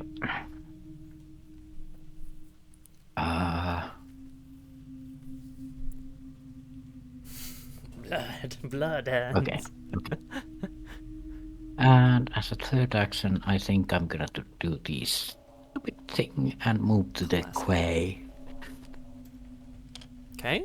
So Daisy puts her books back in her bag and just moves along from the dry docks to the quay, looking at the ships like, that's not the ship I'm looking for, that's not the ship I'm looking for.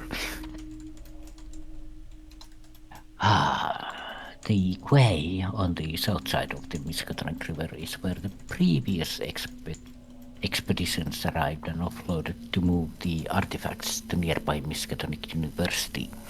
You may find information there about the other shipments that Wycliffe John financed to narrow your search. Wycliffe Jean, very good. Very good. These shipping records are freely accessible, but are time-consuming and tedious to examine carefully. Oh, tedious. Oh. So, to route to clue location. As an additional cost to investigate Arkham Quay, you must either spend one additional action or choose and discard a card from your hand. Less good for Oh. Daisy, for sure.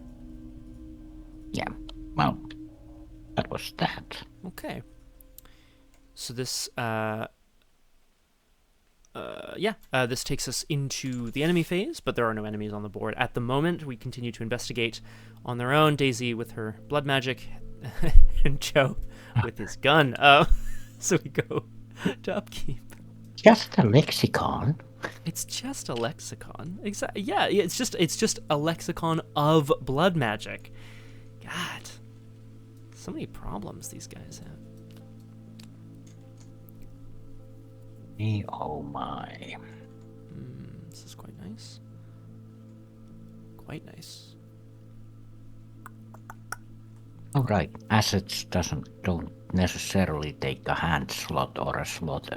Correct. Yep, some assets are completely slotless. It just depends on what info is in that bottom right corner. Yeah. Oh dear. I'm gonna discard Power Word. Oh, Interesting enough. Also, Power Word is on the taboo list. It currently has the cover is moved instead of the mercy word in the Power Word upgrade list, and the raw card only has parlay, give a command, and it's a 3 intelligence test. yes, that's right. The new this is the tabooed version of it. No, this is the old version. Oh no, sorry, that's what I mean is like, but you're talking about the other version that now exists. Yeah, the taboo version. This is the taboo version. Yeah, you're right. Yeah. I fully agree with Cthulhu. I think it's a lot. It's a pretty harsh, yeah.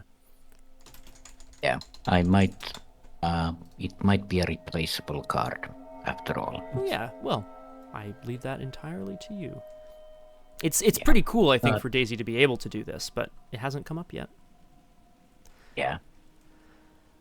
So we move back into the mythos phase, where we go to 3 out of 4 doom. We haven't advanced the agenda yet, but time is beginning to run short as we look to get those last few clues, and we draw encounter cards. I was about to draw mine, but I'll let our lead investigator draw first.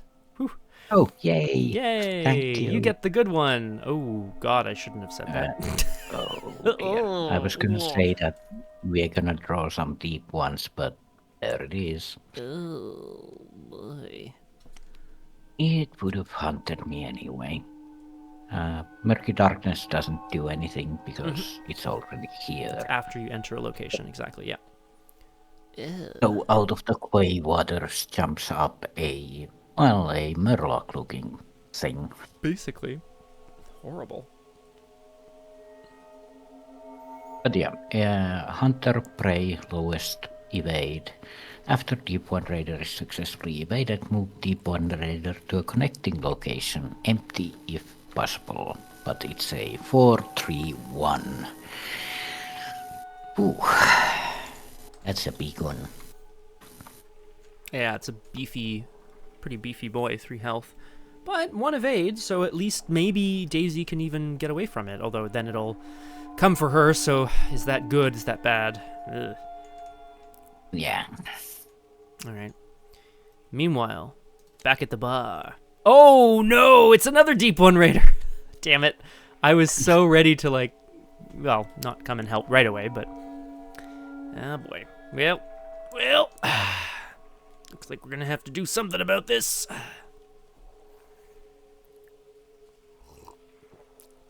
So there's... back at the bar as well, Joe pokes his head... He watches one of the sailors sneakily kind of go out back, and Joe follows him and then is leapt upon by what he thinks is a human assailant, but is not a human assailant at all. I reveal the... Oh, that'd be nice, Cthulhu. That'd be so nice. It is in there, but I don't have it today. This is no stone unturned, so too bad for me. Oh. That's actually nice. It's a good. Oh yeah. Especially at 0 cost, feels quite nice. But I might end up having to use some of my turn to deal with this horrible Murloc monster. Should I go first then? Yeah, I'd say go for it if you care to. Absolutely. Yeah, just checking if I have anything. Nope. It's gonna be a straight up.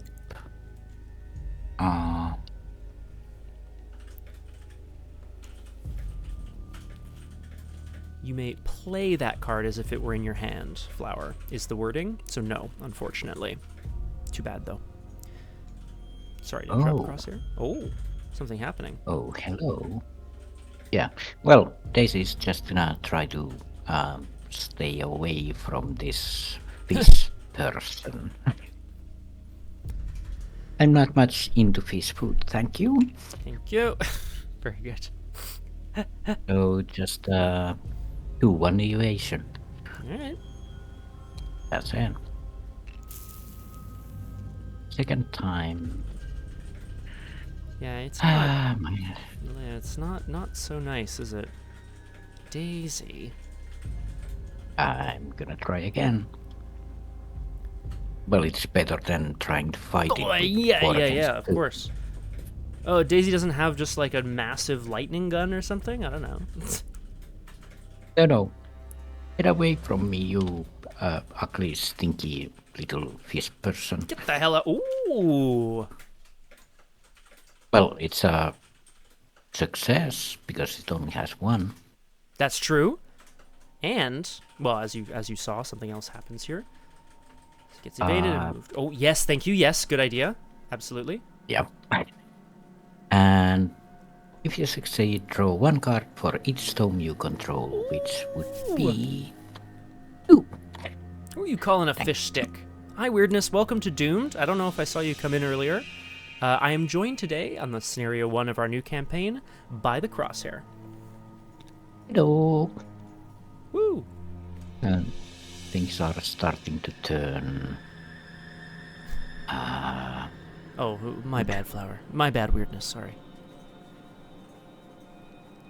And as a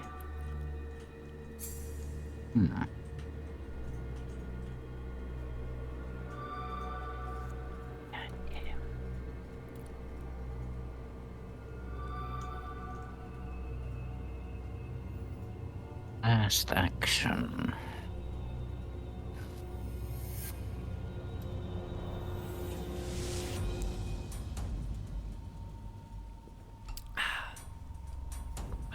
We know that Daisy likes. No, actually, she does like books. She does like books. It's true. Can she? How many books can she carry? This may be a good question too. Way too many. I love you, Weirdness. Don't worry. I'd never forget about you. Sometimes I don't know if people are here. Who knows? There could be all sorts of people hiding in the chat. Well, while the fish person runs into the what's the thing? Waterfront. Subscriber. It leaves behind a strange solution. Oh. And Daisy gets a bit curious, like, oh, what's this? Strange solution. I already have 2 books to decipher, but this might be interesting also. Maybe this will be useful. Who knows? Sup, KFF. Welcome, and thank you for the resub. Welcome to Doomed. You're just in time as we begin our... Well, we're midway through our first scenario in our new campaign, and as you can hear, of course, I am joined today by the Crosshair. Hello. Also, sorry about Odin. Sorry for your loss. Also, I think I'm gonna use the Forbidden Tome Hell yeah. while it has charges. Getting ready It to leaves only 1. translate it. Even better. Oh. Yes, that's nice. That's nice. There we go. Okay. I can't wait to find out what you... So Daisy also down at the Arkham Key found just a jar of what might be acid or something? We don't know No, what it is? she Oh. basically scooped up some remnants of the Deep One Raider. Ah, yes, I see. Oh, some- the goop that it left behind. I understand. Actually, it's very interesting. Okay. Well, I'm gonna have to slow down my clue getting for now because I want to make sure I get to this Deep One Raider. But first, Joe's got to deal with the fish person that's come to bop him, as it were. He's currently tangling with one out back of the bar as well. I'm going to try to fight it. I'm going to try to kill it. I have this gun, which I will shoot, and then I will also contribute a vicious blow to that attack. So the first... you're not wrong, Flower, but sometimes science wins the day. So I'm fighting at 4, 5 with the gun, 6 with vicious blow, 6 to 4.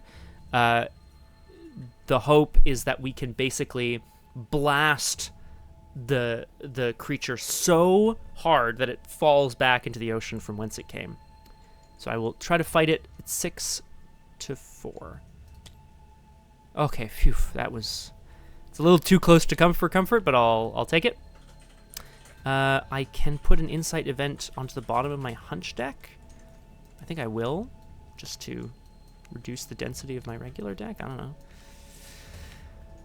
And then, okay, so we kill this guy. We get, obviously, Joe manages to grab a bit of the Deep One Raider as well, much like Daisy, although he's holding on to a piece so that he can analyze it for, like, you know, how he can fight them better later.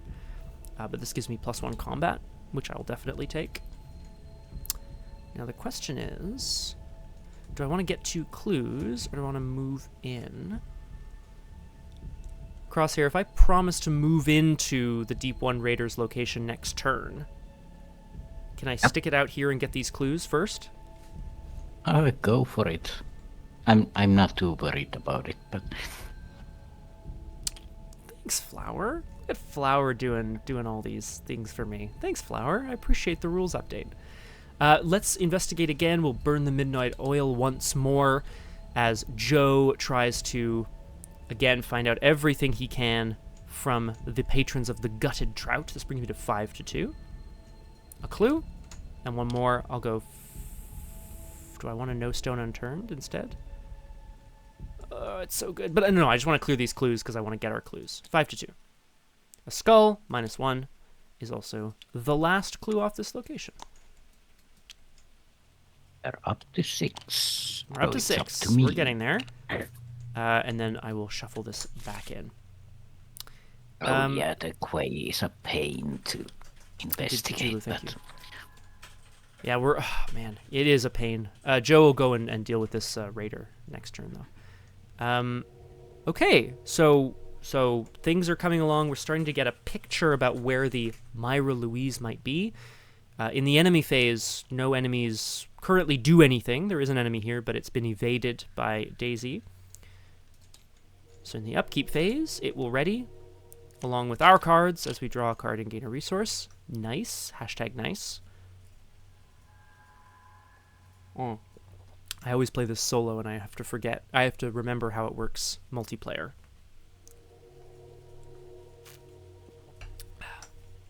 Maybe I'll just keep it in hand. 8 cards, but I do need to discard something. Mm-hmm. Is right, Crosshair. Is right.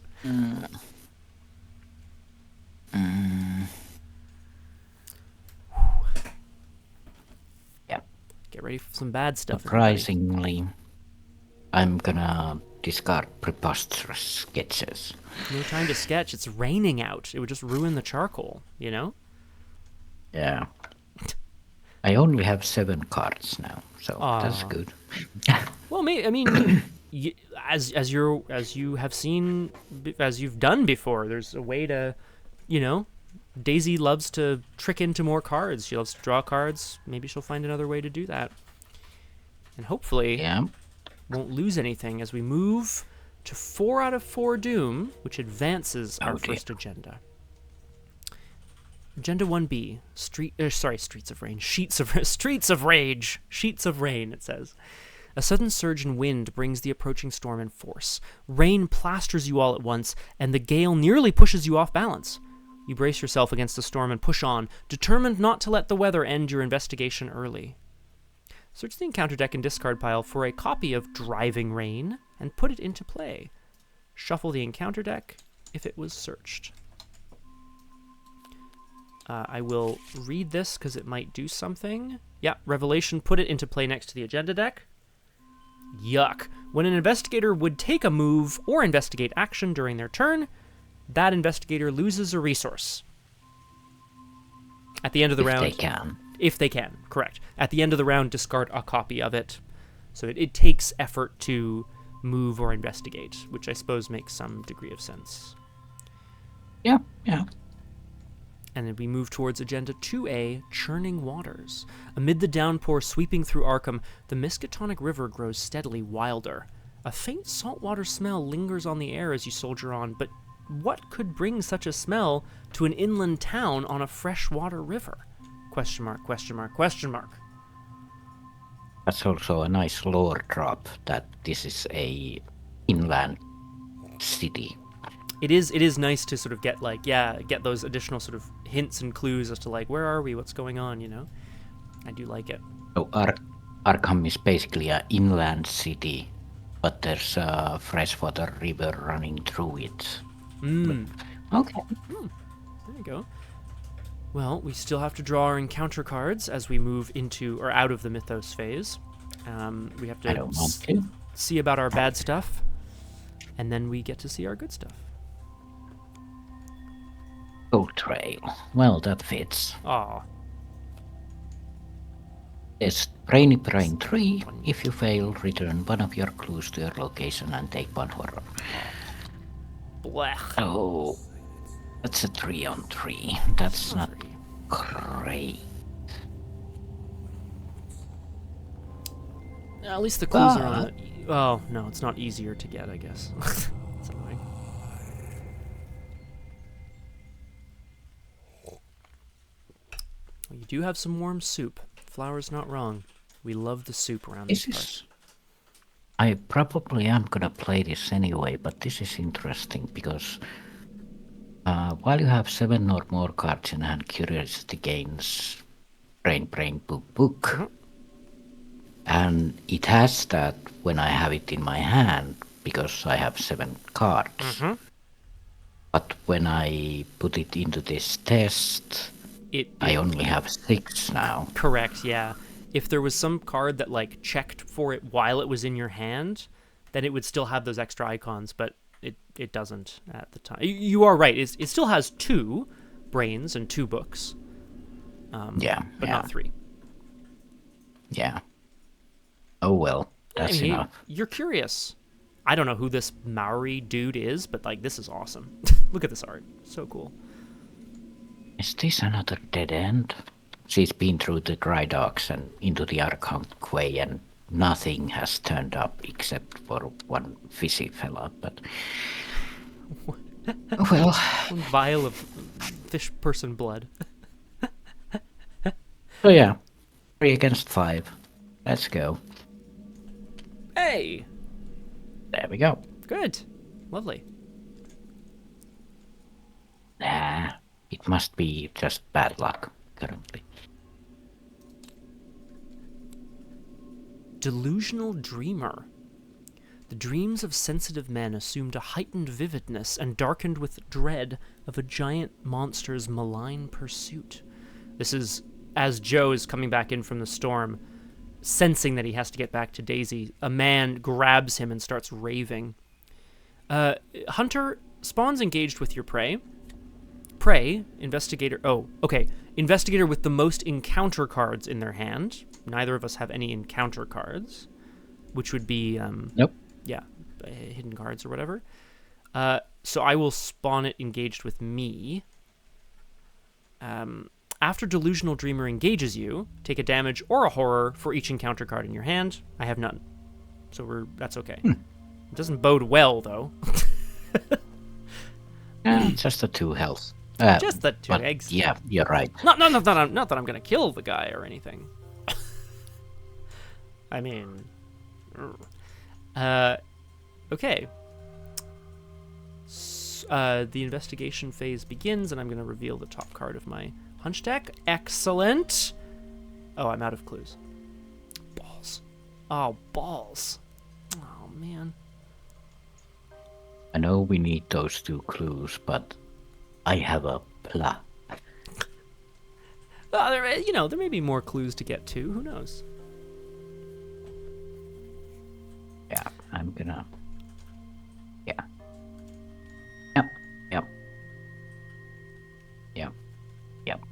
Yep. I have a plan. Okay. What am I gonna do? I need more. I need another. Should I go while you think, or?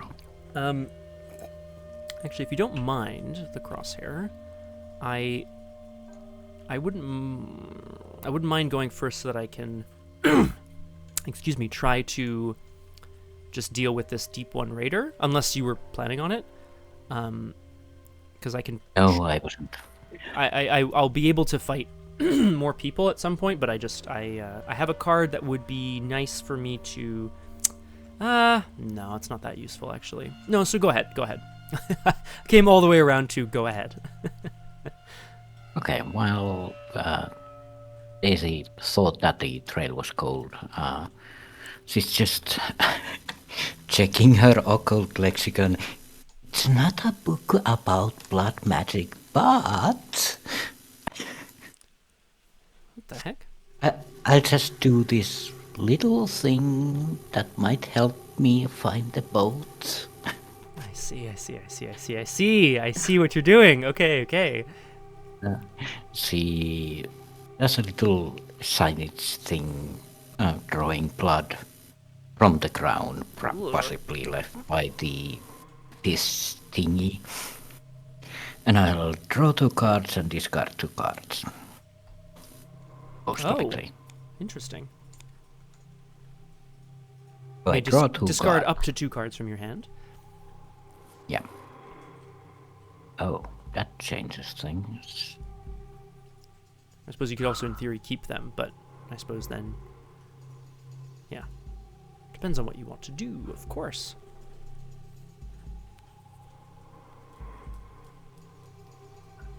Okay, yeah.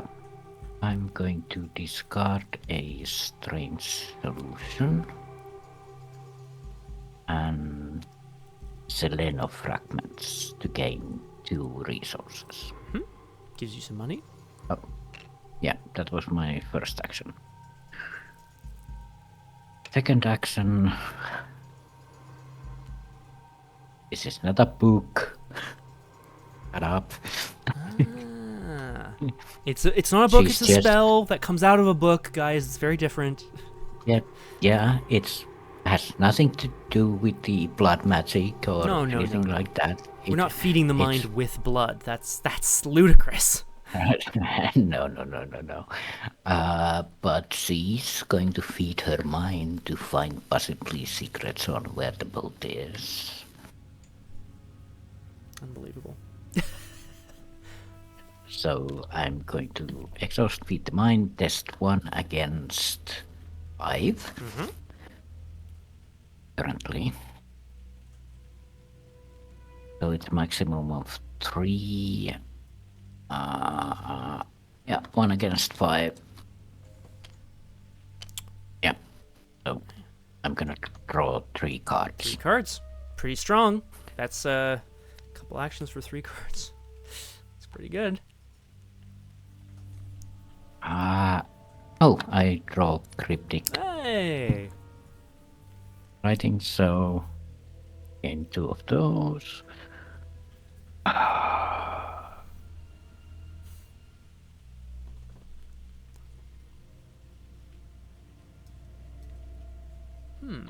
Oh yeah, but that was the last action, and I don't have any tome actions currently. Right, because you don't want to use that last Forbidden Tome charge. I totally understand. Not yet. Not yet. Yeah. Got it. Okay. Man, I wish I had... Just a little extra action would be nice, Joe. But I need to deal with the Deep One Raider, because otherwise it's going to come and bite your butt, and I feel like that's less useful. Yeah, I can still take it, but that Daisy is not really strong in that way. Yeah, not ideal. I wish I had... no, I know Joe has some more weapons lying around, so we'll just see what he can do here. I'm going to shoot my gun.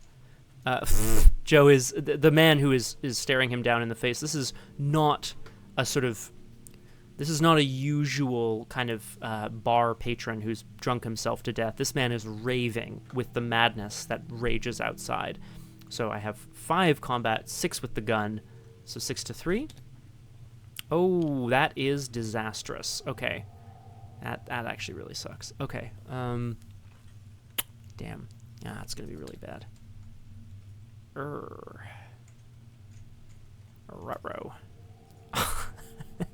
Well, okay, I can still take a bit of a beating from the other guy. At least there's that.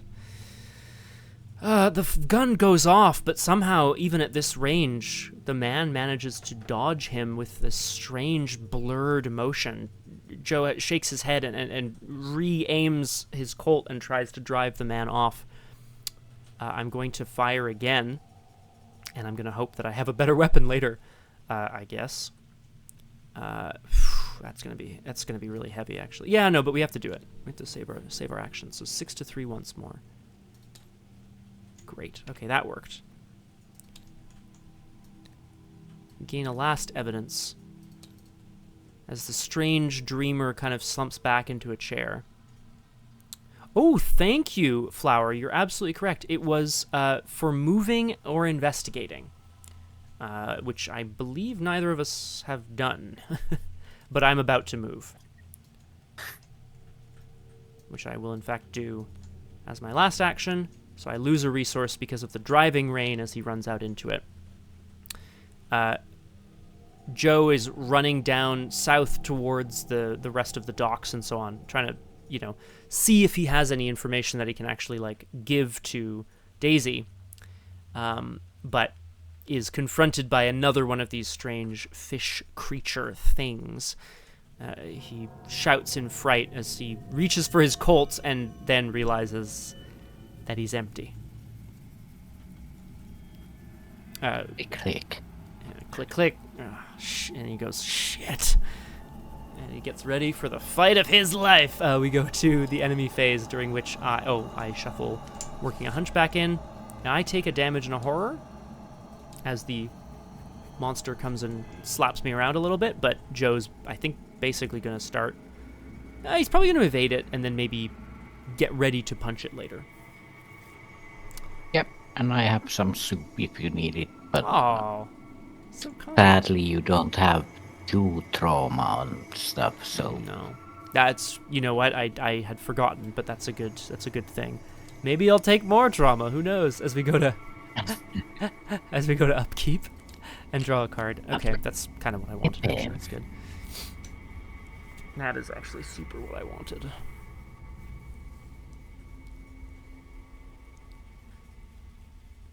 Oh, that's really good. But I'm gonna discard Feed the Mind. Okay. Number 2. Ooh, because you're almost... you're almost there. Yep. You go to 1 out of 5 Doom. Joe back at the waterfront, tussling with the beast. Daisy down at the Arkham Key, tussling with her own mind, I guess? And we draw some encounter just figuring out where the boat is. Okay. You're just doing my job. Without researching, just in your own mind. I gotcha. Yeah, using some reading material to figure out where the boat might be. Oh, okay, I see. That is good to know.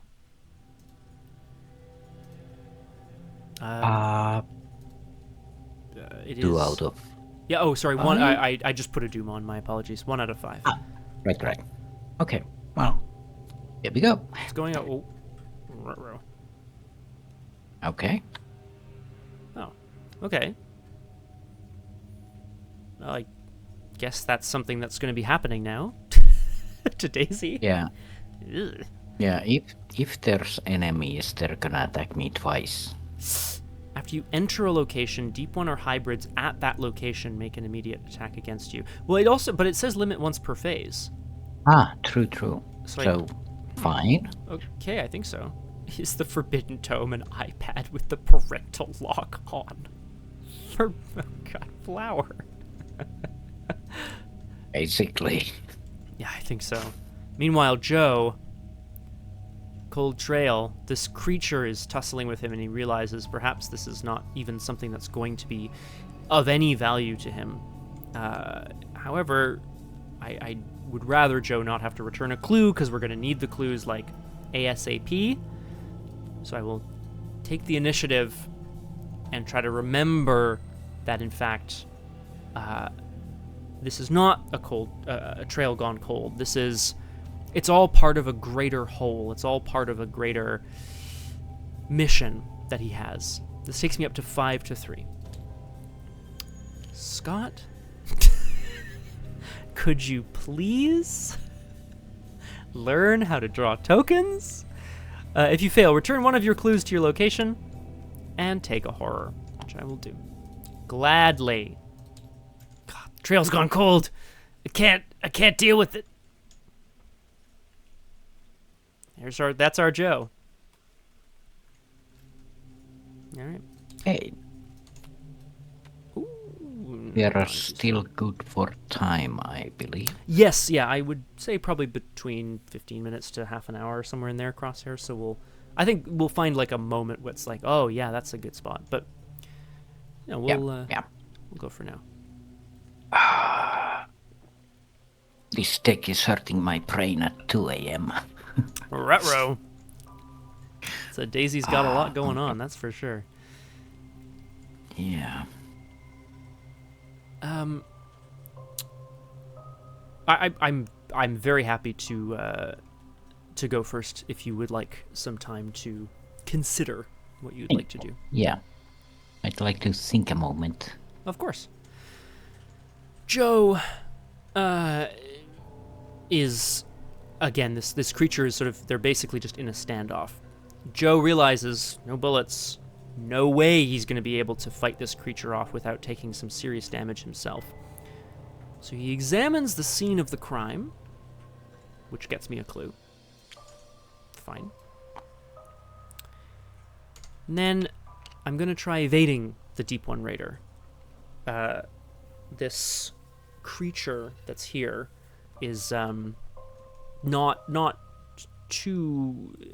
Joe gets the sense that he could probably both outrun it and outsmart it. So he makes a duck to the right and then a dip to the left and takes off, hopefully confusing the creature as he doubles back to the waterfront. I'm going to try to evade it 3 to 1. That is, I believe, still a pass. Good. Okay. So it's evaded, and then it must move to a connecting location empty if possible. I'll put it up here at the gutted trout. Yeah. And then I have one action left, which I could use to move, but I think I will use it to play well prepared. Joe is, of course, relatively well prepared. Obviously, he didn't bring extra ammunition for his gun, but he also didn't think he'd have to murder multiple creatures and monsters. Well prepared. True. It's true, and dissect them. Well prepared allows you to basically, once around, by exhausting it, you get extra skill value, where the skill value is based on the icons that's on a card in play, which is, potentially quite nice. Any card in play. Choose an asset you control.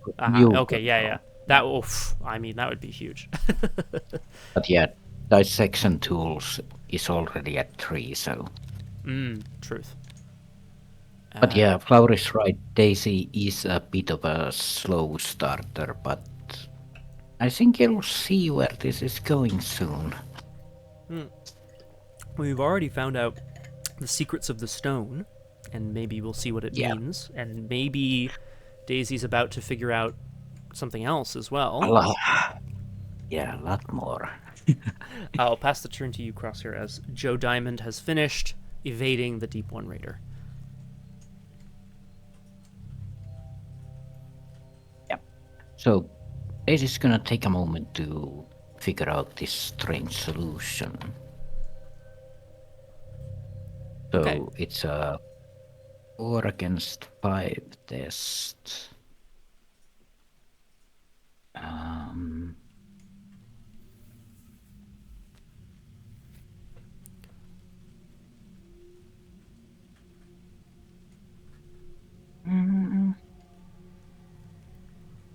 Actually, no. Come on. Meh. I'm gonna use Feed the Mind Ah. first. Ooh. Yep. Gotta feed that mind. Keep it going, you know?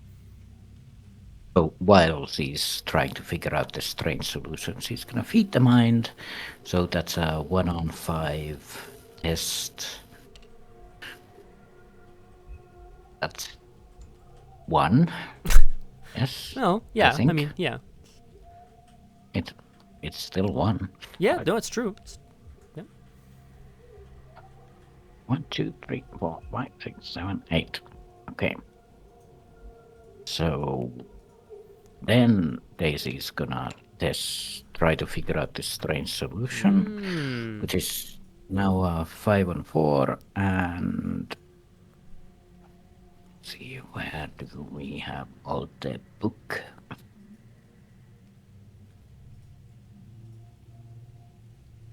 Let's throw an encyclopedia into this. Just throw it in. Well, obviously we're consulting the encyclopedia for some of the chemical properties that are in there. Yeah, so it's a 6-on-4 test. Mhm. Okay.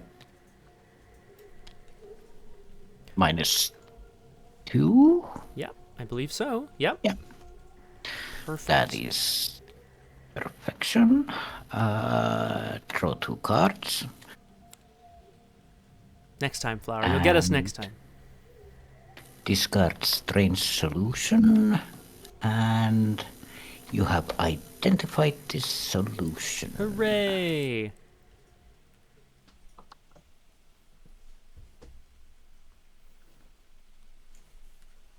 I mean... And while I'm at it, I'm gonna use my free action to 1, 2, 3, 5, 6, 7, 8, 9. Use the Forbidden Tome to draw a card. Incredible. I mean, I never thought you'd be able to get so many of these in the same game. This is pretty wild. If you have 10 or more cards in your hand, there are no secrets on Forbidden Tome. You may discard it to log that you have translated the tome. Identified the stone. Identified the solution. Translated the tome. I mean, I don't know where Daisy found time to do this. Oh, and I deleted everything. Ooh. I can try to rewind time briefly if you want. Or no, you're already typing it. No need. D7. Incredible. Identify the solution. You have translated the tome. Whee! Yeah. Okay. All right. One action left, which Oh boy. you're going to love this because I'm not sure. after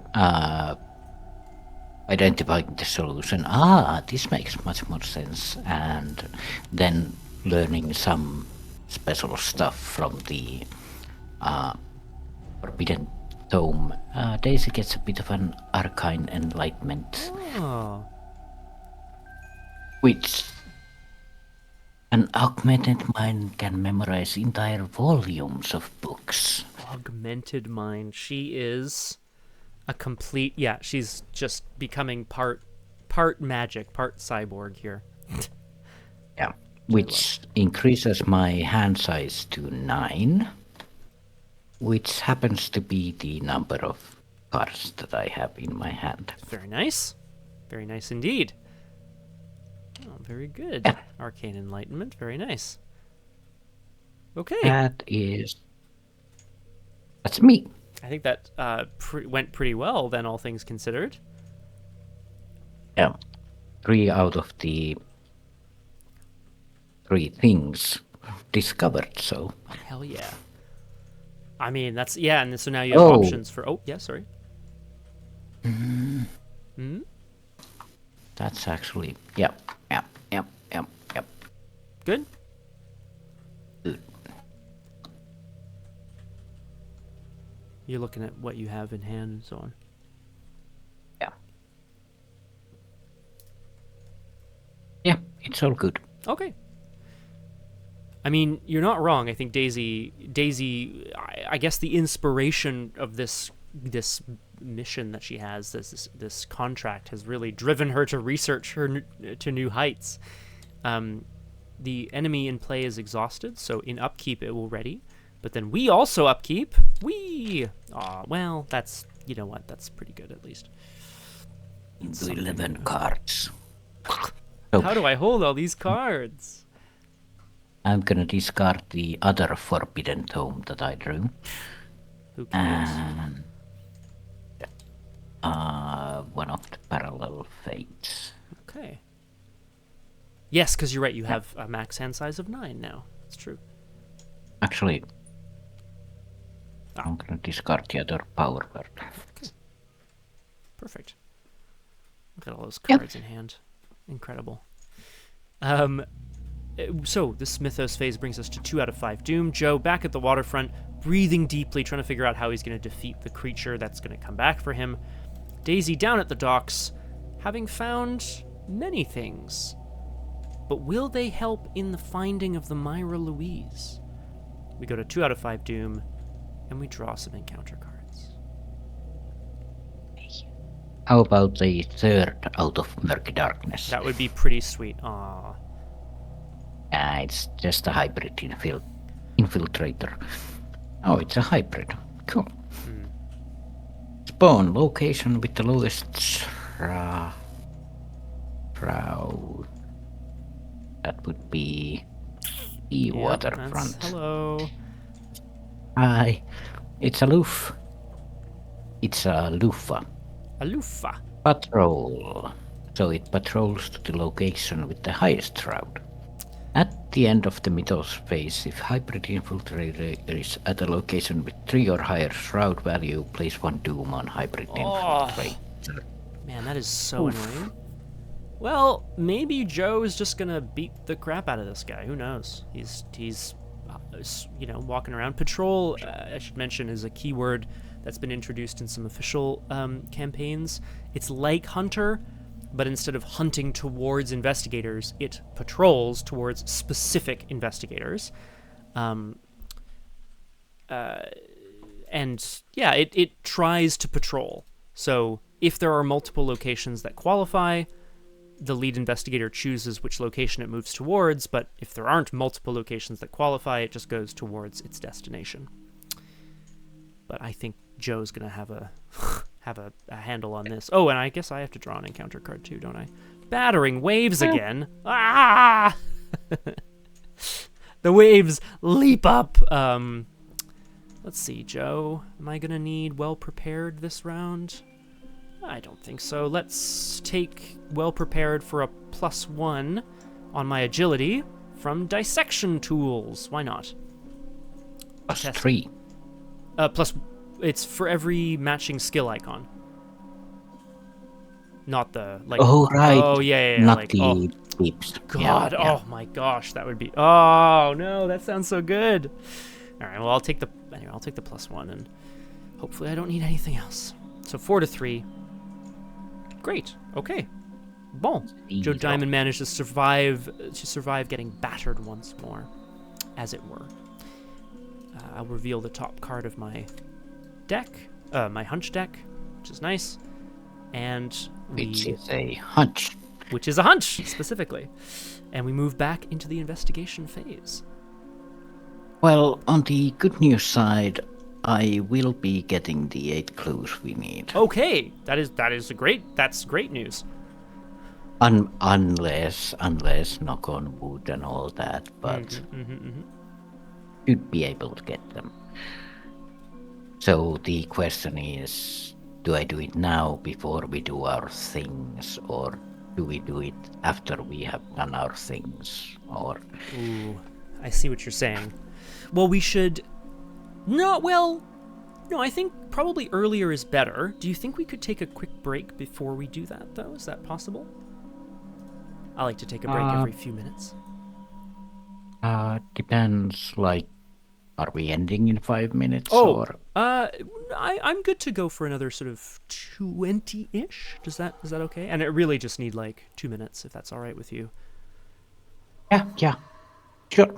Okay, cool. I appreciate it. We're gonna be right back with more clues on the stream, more finding the Myra Louise, hopefully, and then we're gonna see Crosshair how much we can get done.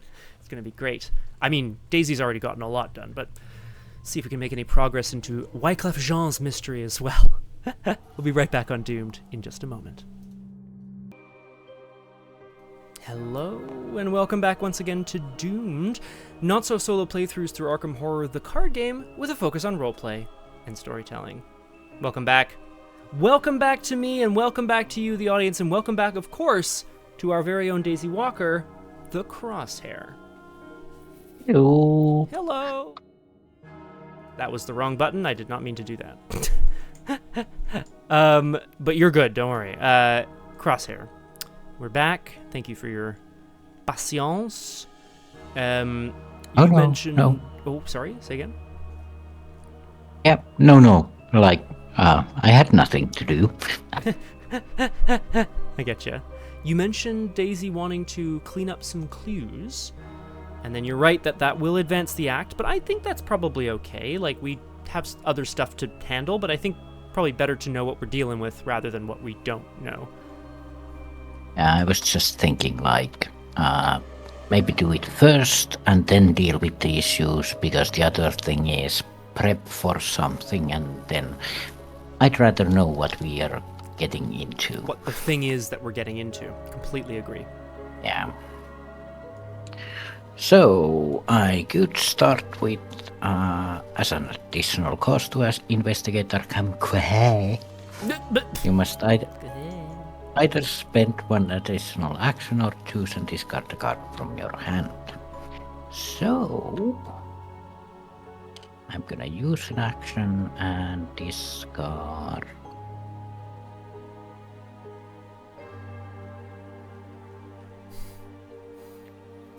Looking forward to getting stuck in, Flower. That's what we're looking forward to. Also, I'm excited for Werewolf 5th Edition. You may have heard of it. I'm mostly kidding. We're playing tomorrow, and I'm pretty jazzed. Yeah. Let's throw away higher education for this. So, who needs more education when you have forced learning, you know? Yeah. 2 against 5 currently, but I'm going to deduce that this quay has more than it seems. Which brings me to 2 against 6. Mm-hmm. Which is the magical -4, so here we go. Hey! 0. Excellent deducing. Yeah, which means I get both the clues, which of course means we have 8 clues together, so we actually have 4 clues both. You're absolutely... Yeah, well, which is even nicer, right? You're right, yeah, like it's 4 per investigator. Don't worry, Flower, you'll get us next time. They must immediately spend them and advance. We did, perfect. So let's have a look. Act 1B, up the river. There's no shortage of palms waiting to be greased, but you manage to weed out the irrelevant information from the parts that actually point you in the right direction. Several sailors saw the Myra Louise sail into Arkham last night, but it sailed straight through Arkham further upriver without making any stops. Each investigator loses all of their clues. Fine. Reveal each Arkham location, then remove all clues from each location in play. So we have to reveal the other two. Yeah, those are Arkham locations. So we have to reveal them and remove their clues, if you don't mind. We'll, we can have a look at them, I suppose. Whoa.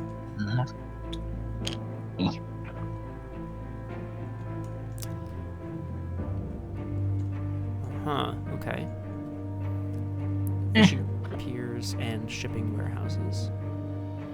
Okay. But no clues on them anymore, apparently. Yeah. Put the set aside main deck, wheelhouse, and engine room locations into play. Ha! Done. Remove the unfriendly ports encounter set from the game. Shuffle the encounter deck if it was searched. The set is indicated by the following icon. Okay. I'm gonna have to do a little bit of hunting for that. So you'll give me a second to do that here. Yeah, where's the icon on these? Oh, it's in the bottom right corner, but these all have the same icon, which is kind of annoying. It's in the middle. Yes, sorry, yes, I'm looking at the wrong thing, you're right. So yeah, Street Brawl and Wharf Rat, I guess, and here, yeah. You better leave. Okay, I was looking at the wrong thing entirely. Thank you, Crosshare. Wharf Rat, Street Brawl. You'd better leave. I'll just do a quick little search to see if there's anything else in here. I don't think so. Yeah, if you don't mind. There you go. Thanks, Crosshair.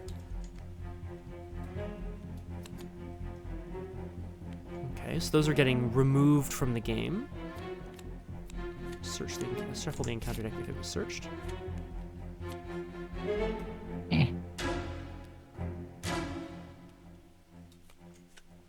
Okay, so no more unfriendly ports, which means only friendly ports, I have to assume.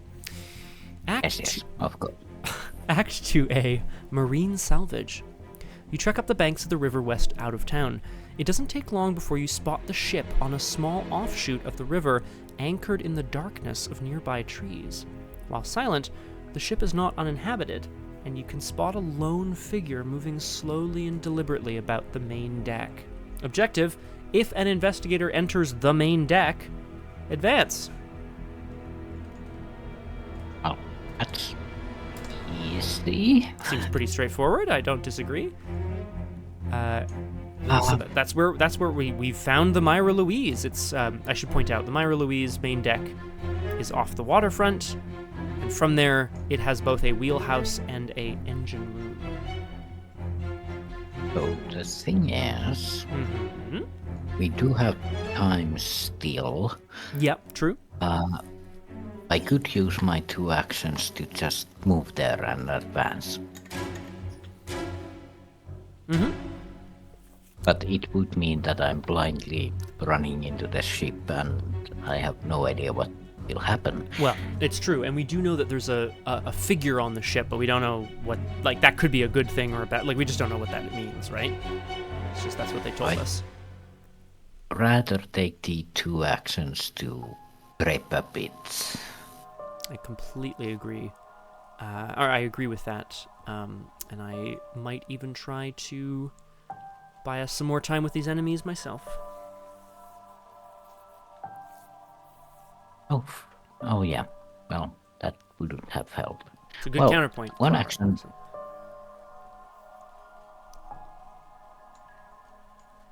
Oh yeah, true.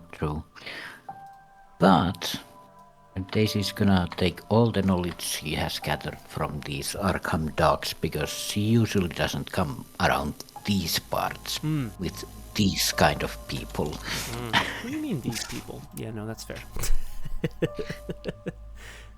And just tries to calm herself down and, like, see a bit into the future with parallel fates.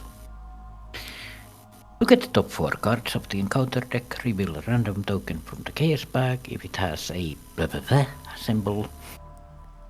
Shuffle those cards into the encounter deck. Otherwise, return them to the top of the encounter deck in any order.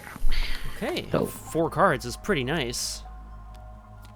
You can kind of choose who gets what, who go. God.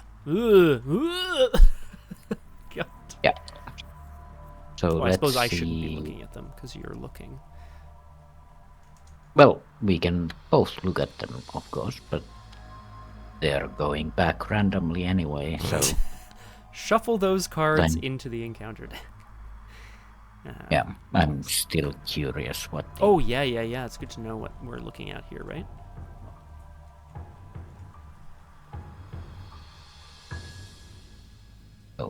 Oh crap. These would have been bad. Yeah, this is not ideal, that's for sure. Ugh. Kind of great, kind of not. Okay, well, they're going back in, so you're right that we might draw them again, or we might not. Unless. Oh, Actually, I think I'm gonna use the last feed the mind. Because more card.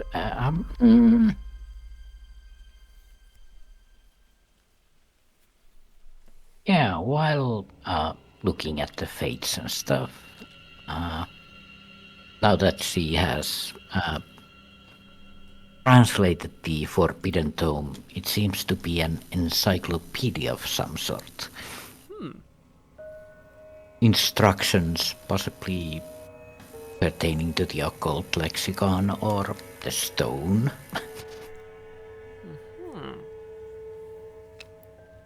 And as my free action, actually that's a bad idea.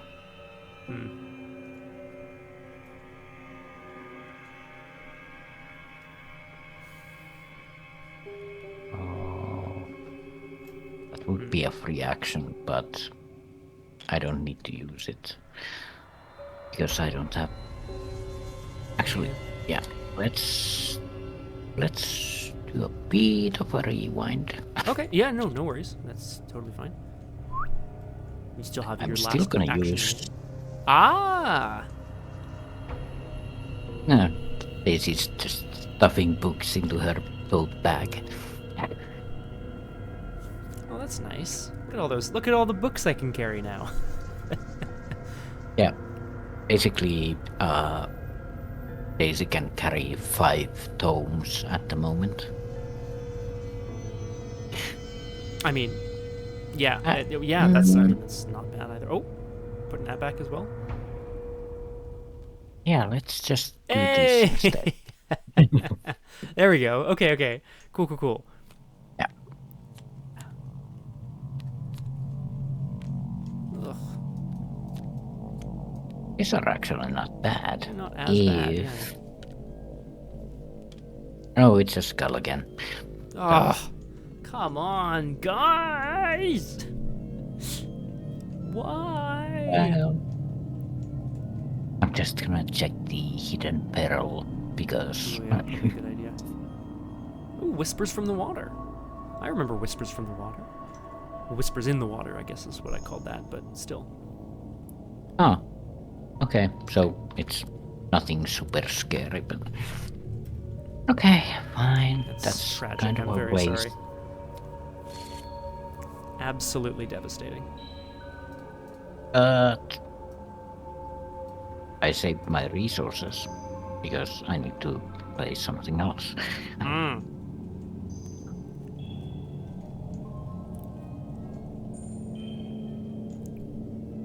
Yeah. Okay. Okay. Here we go. Thank you. Joe can sort of, again, we've now discovered where this boat is, this Myra Louise. But Joe has something else in mind. There's a man, coat collar pulled up quite high, but he can tell that this man is no normal docks worker. There's something about him that is just telling him that this is bad news. There's some sort of conspiracy afoot. So I'm going to use my extra action with the riot whistle to engage this aloof enemy. Riot whistle. Tweed! Stop! Whee! Stop, you! So I'll engage him, and then I will punch him in the face. Joe is going to try to basically struggle and throw him into the water, which puts me at 3 to... 5 to 3. Should I have done something else first? Probably should have done something else first. It's fine. 5 to 3. God! It's fine. It's fine. We'll punch him again. I'm still engaged with him anyway, so I may as well. 5 to 3. Okay, that's better. Boom. So the second blow connects and topples this strange hybrid creature off into the water. And now, unfortunately, I don't have the actions to go and deal with the Deep One Raider, which is not ideal. But it'll come to you. You're not wrong. It will come to me, unless I move, of course. Or you could go to the Myra Louise also to advance. But do we want to, because we are soon wrapping up, do we want part 2 of this Act 1 to be the Myra Louise? I wonder if that might be a good idea, because we don't know what will be waiting for us on the boat. And we are, I think, I'll just take my last action, but then I think you're right. I think we're in a position to head on to the boat next round. We might want to play until our investigation phase so that we know where we are. But yes, that's a good idea. That's a good idea too. What I will do with my last action, though, is the riot whistle blast brought over a tiny little scrappy dog, who is not Scruffles, just in the universe here, because Scruffles is off with Leo somewhere, I'm sure.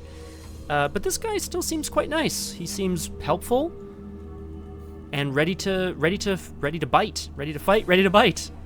Yeah, it's one of the classic Arkham guard dogs. That are not all guard dogs are Scruffles, but Scruffles is still a guard dog. Yes, exactly. And this one was brought over by the blast of a whistle, which makes sense to me. And I do agree with you, Crosshair. Excuse me, I think we should take our enemy phase, upkeep, mythos phase, and then know that we're heading towards the Myra Louise. And Flower's also correct. Having that Deep One Raider around is really crappy. Hopefully I'll be able to beat it up next round. I think I should be able to. But let's go enemy phase.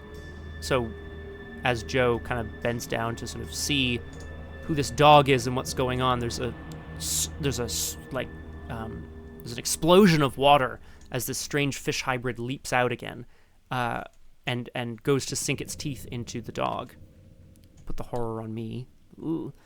And this goes shuffled back in.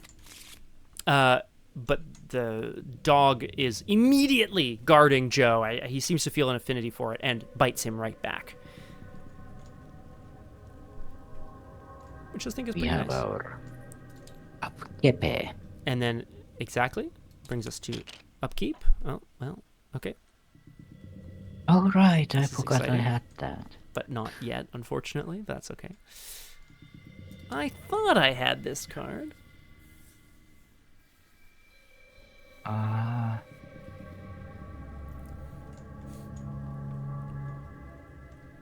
Come on, guard dog, you can beat this guy up. You can do it. I'm going to say, because I need to discard something.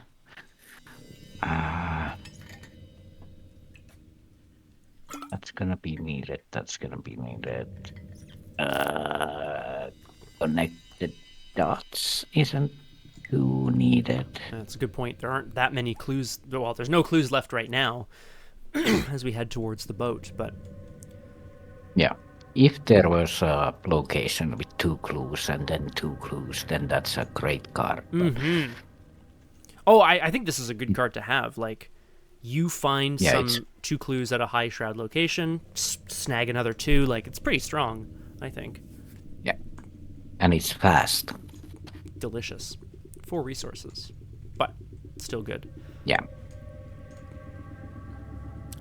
I forgot that I had that also. That was upkeep. I'm gonna How have to... many... Like, how many do this thing to do this thing I put into this deck?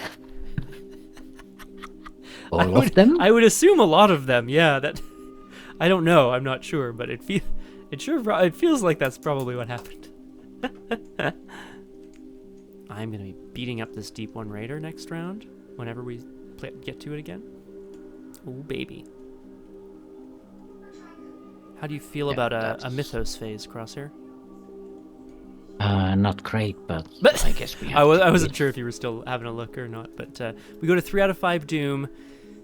Joe tangling with the creature that's sunk its teeth into a dog. Daisy finally enlightened and heading towards the Myra Louise. First, a drowning stalker. Spawn, waterfront. Frack. After drowning stalker attacks, move drowning stalker and engage investigator 1 location towards waterfront. If drowning stalker is already at waterfront, discard the card from your hand at random. Okay. Okie dokie then. Well, that's it's got a VP on it though, so I think as the hisses and squeals from the creature and the dog seem to draw more attention to Joe, the whistle blast also seems to have brought in another fish creature from the depths. Let's see what Joe draws. Chilled to the bone. Obviously, with the rain and with the sloshing water from these creatures, his teeth are starting to chatter. So it gains surge put it into play in your threat area. Damage and horror cannot be healed from you or assets you control. Yuck. Forced at the end of the round, take a damage or a horror. It's like super bad. Super bad. Action, spend 2 resources, discard Chill to the Bone. Round was... Maybe Daisy can warm me up. Or give me some soup, whatever. Sorry, say again? Yeah, actually Daisy can use the action on Chill to the Bone. That would be, I mean, obviously I have to deal with some of these beasties first, because otherwise they're gonna beat the shit out of you. Which is not nice. But yeah, it's something. And Flower is correct. Joe got into a drunken stupor and just burnt through those bullets like nobody's business, and now I am regretting it very much.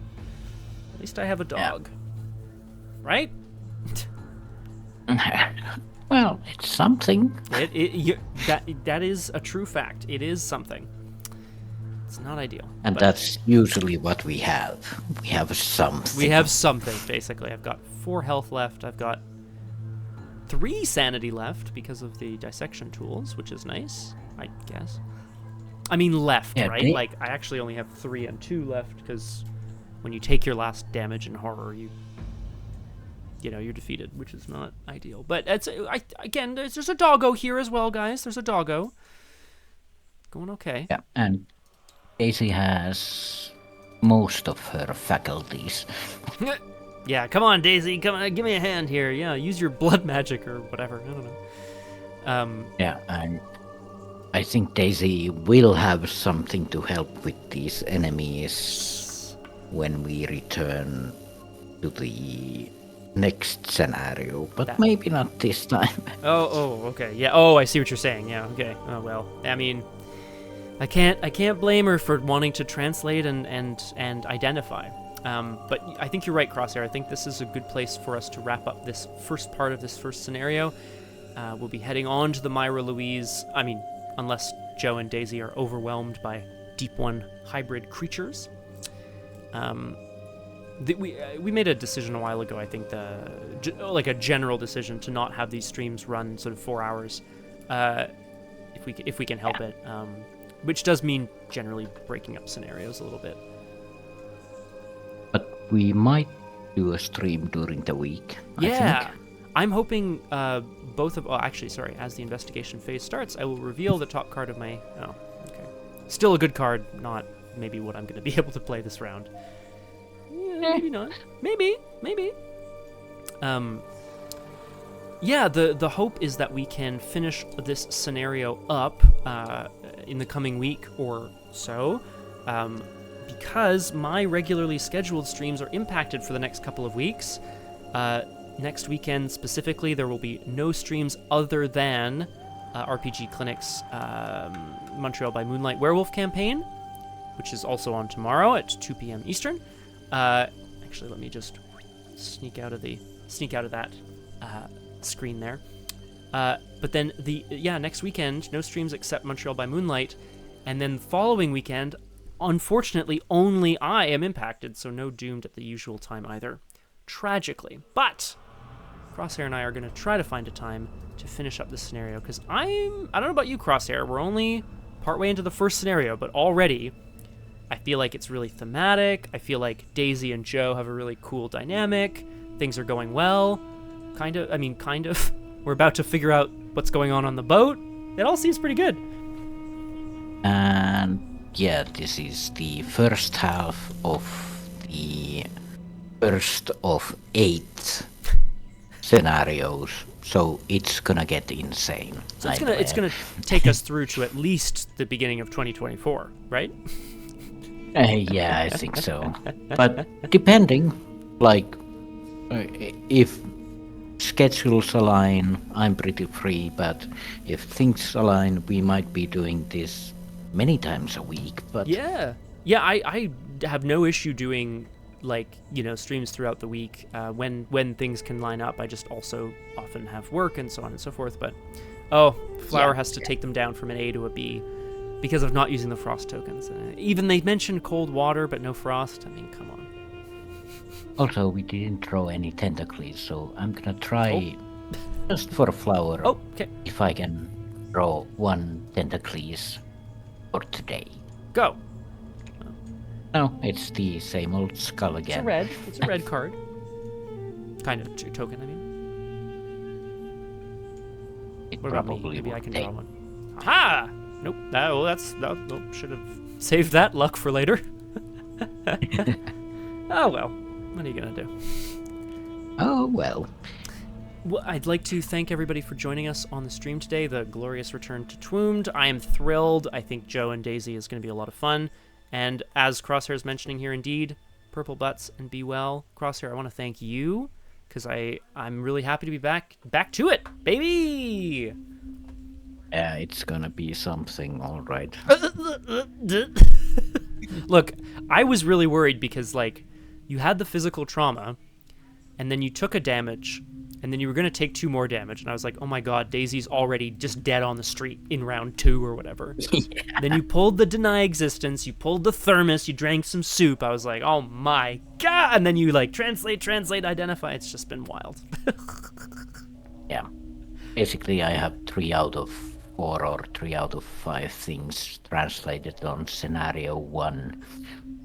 Which is incredible. Yeah, I think as we were talking about off stream, we're going to see Shrewd Analysis. I know is a card that gives you free XP, but you have to randomly choose what the upgrades are. But maybe that's, Yeah. I know that's fun for you. It's always fun for me to be like, well, I don't know what I'm getting. It's a good time. Yeah, it's basically like getting 2 cards instead of 2 copies of 1 card.